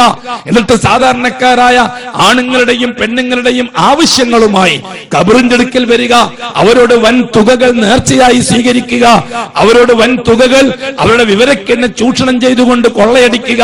എന്നിട്ട് ഇവർ രാജ്യത്തിന്റെ ഭരണാധികാരികളും വലിയ വലിയ സമ്പന്നന്മാരും മേലാളന്മാരുമാകുക. അതിന് ഏറ്റവും വലിയ വിളവെന്താൻ? സാധാരണക്കാരൻ എപ്പോഴും വിവരം കെട്ടവരായിട്ട് തന്നെ ജീവിക്കണം. സാധാരണക്കാർ എപ്പോഴും വിശ്വാസരാഹിത്യമുള്ളവരായി തന്നെ കഴിയണം. നിങ്ങൾ ആലോചിച്ച് നോക്കി, ഇത്തരം കേന്ദ്രങ്ങളുമായി നിങ്ങൾ ബന്ധപ്പെട്ട് നോക്കി, അധികവും ആരാ? ഒന്നിക്കൽ മാനസിക രോഗികൾ, അല്ലെങ്കിൽ വികലാംഗന്മാർ, അല്ലെങ്കിൽ ബുദ്ധിമാന്യം സംഭവിച്ചവർ, അല്ലെങ്കിൽ സമൂഹത്തിലെ ഏറ്റവും താഴ്ന്ന അടിത്തട്ടിൽ ജീവിക്കുന്നവർ. അവരാണ് ഏത് കാലഘട്ടത്തിനും ഇത്തരം കേന്ദ്രങ്ങളിൽ ഉണ്ടാകുക പരിശോധിച്ചാൽ. അതേപോലെ തന്നെ ബലഹീനരായ മനസ്സുള്ള സ്ത്രീകൾ, ഒരു 100 ആളുണ്ടെങ്കിൽ അതിൽ 80 പേര് സ്ത്രീകളായിരിക്കും, 20 പേര് പുരുഷന്മാരായിരിക്കും. ആ പുരുഷന്മാര് തന്നെ 10 പേര് വികലാംഗരായിരിക്കും, ബാക്കി 10 പേര് മന്ദബുദ്ധികളായിരിക്കും. ഇച്ചിരി തന്റെ ഇടമുള്ളവരാരും ഈ കേന്ദ്രത്തിൽ നമുക്ക് കണ്ടെത്താൻ ഒരു കാലത്തും ഇക്കാലത്തും കഴിയില്ല. ഈ രീതിയിൽ ഇറാഖിൽ ഒരു ഭരണകൂടം സ്ഥാപിക്കുകയും ആ ഭരണകൂടം ഈ 5 മഹത്തുക്കളെ ഖബറ് വെച്ചുകൊണ്ട് കോടികൾ ഉണ്ടാക്കുകയും ആ ഖബറുകളെ പ്രചരിപ്പിക്കാൻ പുരോഹിതന്മാരെ ഏർപ്പാടാക്കുകയും പുരോഹിതന്മാർക്ക് അധികാരത്തിൽ പങ്കുകൊടുക്കുകയും അങ്ങനെ ശക്തമായ രീതിയിൽ 5 ഖബറുകൾ വെച്ചുകൊണ്ട് അവർ കളിച്ചപ്പോൾ ശൈത്താന്റെ കാര്യം വിജയിച്ചു. ശൈത്താൻ വിജയിച്ചു. അവിടെ ഷൈത്താന്റെ പരിശ്രമത്തിന് അല്ലാഹു തആല വിജയം കൊടുത്തു. അത് ബാത്തിലിനെയും ഹക്കിനെയും അങ്ങനെയാണ് അല്ലാഹു വളർത്തിക്കൊണ്ടുവന്നത്. ഇന്നാ ഹദൈനാഹു സബീല ഇമ്മാ ശാകിറ വ ഇമ്മാ കഫൂറ. രണ്ടും അല്ലാഹുവിന്റെ ദൃഷ്ടിയാണ്. രണ്ടും അല്ലാഹുവിന്റെ സംവിധാനമാണ്. ഹിദായത്ത് അല്ലാഹുവിന്റെ സംവിധാനമാണ്, ദലാലത്ത് അല്ലാഹുവിന്റെ സംവിധാനമാണ്. ഹിദായത്തിന്റെ പ്രബോധനത്തിന് അല്ലാഹു ഏൽപ്പിച്ചത് മനുഷ്യവർഗത്തിൽ നിന്ന് അംബിയാ മുർസലീങ്ങളെയാണ്. ലലാലത്തിന്റെ പ്രബോധനത്തിന് അല്ലാഹു ഏൽപ്പിച്ചത് ജിന്നുവർഗത്തിന്റെ തലവനായ ശൈത്താനെയാണ്. ഇത് രണ്ടും ഏൽപ്പിച്ചു കൊടുത്തത് അല്ലാഹുവാണ്. മനുഷ്യന്റെ ജോലി നിർവഹിക്കാൻ തുടങ്ങിയാൽ അല്ലാഹു സപ്പോർട്ട് ചെയ്തു കൊടുക്കും. ഷൈത്താന്റെ ജോലി നിർവഹിക്കാൻ തുടങ്ങിയാൽ അല്ലാഹു സപ്പോർട്ട് ചെയ്തു കൊടുക്കും. അസപ്പോർട്ടിനെതിരായി മനുഷ്യൻ ഹിദായത്ത് വെച്ചുകൊണ്ട് അല്ലാഹുവിനെ സ്വാധീനിച്ചാൽ ഷൈത്താന്റെ സപ്പോർട്ട് അല്ലാഹു നിർത്തിവെക്കും. ഇതാണ് അല്ലാഹുവിന്റെ രീതി. ഇതാണ് അല്ലാഹുവിന്റെ രീതി. എപ്പോഴും മനുഷ്യൻ അള്ളാഹുവിനെ അംഗീകരിച്ച് ഹിദായത്ത് ഉപയോഗിച്ച് പ്രവാചകന്മാരെ നിർദ്ദേശമനുസരിച്ച് അള്ളാഹുമായിട്ട് അടുക്കൽ കുറയുമ്പോൾ ഷൈത്താന്റെ ജോലി ഇപ്പുറത്ത് വളരും. ഷൈത്താന്റെ ജോലി വളരാൻ തുടങ്ങുമ്പോൾ അതിനെ അള്ളാഹ് സപ്പോർട്ട് ചെയ്തു കൊടുക്കും. അല്ലാഹു സുബ്ഹാനഹു വ തആല അതിനെ ഏർപ്പാടാക്കി കൊടുക്കും. തെളിവ് വഅമ്മാമൻ അഅതാ വത്തഖാ വസദ്ദഖ ബിൽ ഹുസ്നാ ഫസനുയസ്സിറുഹു ലിൽ യുസ്റാ വഅമ്മാമൻ ബഖില വസ്തഗ്നാ വകذب ബിൽ ഹുസ്നാ ഫസനുയസ്സിറുഹു ലിൽ ഉസ്റാ. ഇതാണ് തെളിവ്. പ്രവാചകന്മാരുടെ വഴി പുരോഗമിച്ചു വരുമ്പോൾ അല്ലാഹു സപ്പോർട്ട് ചെയ്തു കൊടുക്കും. ശൈത്താന്റെ വഴി പുരോഗമിച്ചു വരുമ്പോൾ മറുഭാഗത്ത് അറ്റാക്ക് ചെയ്യാൻ ആളില്ലെങ്കിൽ അതിനെ അല്ലാഹു തആല സപ്പോർട്ട് ചെയ്തു കൊടുക്കും. ഈ രീതിയിൽ ഒപ്പത്തിനൊപ്പം ഖിയാമത്ത് നാൾ വരെ വിഷയം കൊണ്ടുപോകും അല്ലാഹു തആല. അത് അല്ലാഹ് എന്നെ ഏറ്റ കാര്യമാണ്. ഇന്നാ ഹദൈനാഹു സബീല ഇമ്മാ ശാകിറ വ ഇമ്മാ കഫൂറ. ഞാനാണ് നിങ്ങൾക്ക് 2 വഴികൾ നിർണയിച്ചെന്നത്. ഒരു വഴി ഹിദായത്തിന്റേതാണ്, മറ്റേ വഴി ലലാലത്തിന്റേതാണ്. രണ്ടിന്റെയും സൂത്രധാരകൻ അല്ലാഹുവാണ്. ബഹുമാനമുള്ള സഹോദരന്മാരെ, സഹോദരിമാരെ,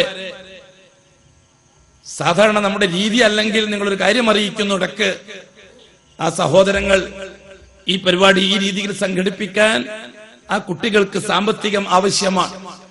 വേറെ പുറത്തുനിന്നൊരു വലിയ സപ്പോർട്ടൊന്നും ഇല്ലാതെ തന്നെ ആ കുട്ടികൾ അള്ളാഹുവിനെ അറിയാനുള്ള ആഗ്രഹത്തിൽ ഇങ്ങനെ ഒരു പരിപാടി സംഘടിപ്പിച്ചതാണെന്ന് അറിയാൻ കഴിഞ്ഞു. അതുകൊണ്ട് തീർച്ചയായും ഈ 2 ദിവസത്തെ ഈ പരിപാടി ഈ രീതിയിൽ അള്ളാഹുവിന്റെ തൗഫീഖോടുകൂടി വിജയിക്കാൻ അല്ലാഹു തആല നമ്മിൽ ഏൽപ്പിച്ച ഉത്തരവാദിത്വം നാം കൃത്യമായി നിർവഹിച്ചോളി. അല്ലാഹു നമ്മളെ സഹായിക്കട്ടെ. അതുകൊണ്ട് അവര് ഈ ബക്കറ്റുമായിട്ട് വരുന്നവരോട് പൂർണ്ണമായ രീതിയിൽ സഹകരിച്ചോളി. അല്ലാഹു അത് ദുനിയാവിൽ പകരവും നാളെ ആഖിറത്തിൽ നഷ്ടപ്പെട്ടു പോകാത്ത നിധിയുമാക്കി അല്ലാഹു തആല അംഗീകരിച്ചേരട്ടെ. ഈ രീതിയിൽ അല്ലാഹു സുബ്ഹാനഹു വ തആല ആദ്യത്തെ സംഘത്തെ നിലവിൽ കൊണ്ടുവന്നു. ബാത്തിലിന്റെ ശക്തികൾ, ശിർക്കിന്റെ ശക്തികൾ, ചരിത്രത്തിൽ ആദ്യമായി വന്ന ശക്തികളാണ് അവർ. മനുഷ്യചരിത്രത്തിൽ ആദ്യമായി ഇസ്ലാമിന് പകരം വന്ന സംവിധാനമാണത്. ആ സംവിധാനമാവട്ടെ കൊടിയ ശിർക്കാണ്. ആ ശിർക്കാവട്ടെ ഈ 5 മഹാന്മാരെ ഖബറുകൾ കേന്ദ്രമാക്കിക്കൊണ്ടാണ്. അങ്ങനെ സമൂഹത്തെ ഇവർ അതിലേക്ക് അടുപ്പിക്കാൻ തുടങ്ങി. വേറൊരു സംവിധാനമില്ല, വേറൊരു അമ്പലം ആ നാട്ടിലില്ല. ആ കാലഘട്ടത്തിൽ വേറൊരു ദേവിയില്ല, ദേവനില്ല, വേറൊരു മതം അറിയപ്പെട്ടിട്ടില്ല, വേറെ ഒന്നും ആ കാലഘട്ടത്തിൽ വരാൻ തുടങ്ങിയിട്ടില്ല. അത്രേ ആയിട്ടുള്ളൂ. സ്വർഗത്തിൽ നിന്ന് ആദം ഹവ്വ ദമ്പതിമാര് വന്ന് 2000-2500 കൊല്ലത്തിനുള്ളിൽ സംഭവിച്ച കാര്യങ്ങളാണ് ഞാൻ ഈ പറഞ്ഞത് മുഴുവനും. ചരിത്രം പരിശോധിച്ചാൽ മനസ്സിലാവും. ഈ സംവിധാനം വളരെ ശക്തി ആർജിച്ചു. ആർക്കും നിയന്ത്രിക്കാൻ കഴിയാത്ത രീതിയിൽ ഭൂരിപക്ഷത്തിന്റെ സപ്പോർട്ടുണ്ടായി. സാധാരണക്കാരാണ് ബഹുഭൂരിപക്ഷം. സാധാരണക്കാർക്ക് അള്ളാഹുലേക്ക് അടുക്കാനുള്ള എളുപ്പ വഴിയായിട്ട് പുരോഹിതന്മാർ ഇത് കാണിച്ചു കൊടുത്തതാണ്. രാജ്യത്തിന്റെ ഇറാഖിന്റെ ഭരണാധികാരികൾ വളരെ ശക്തമായ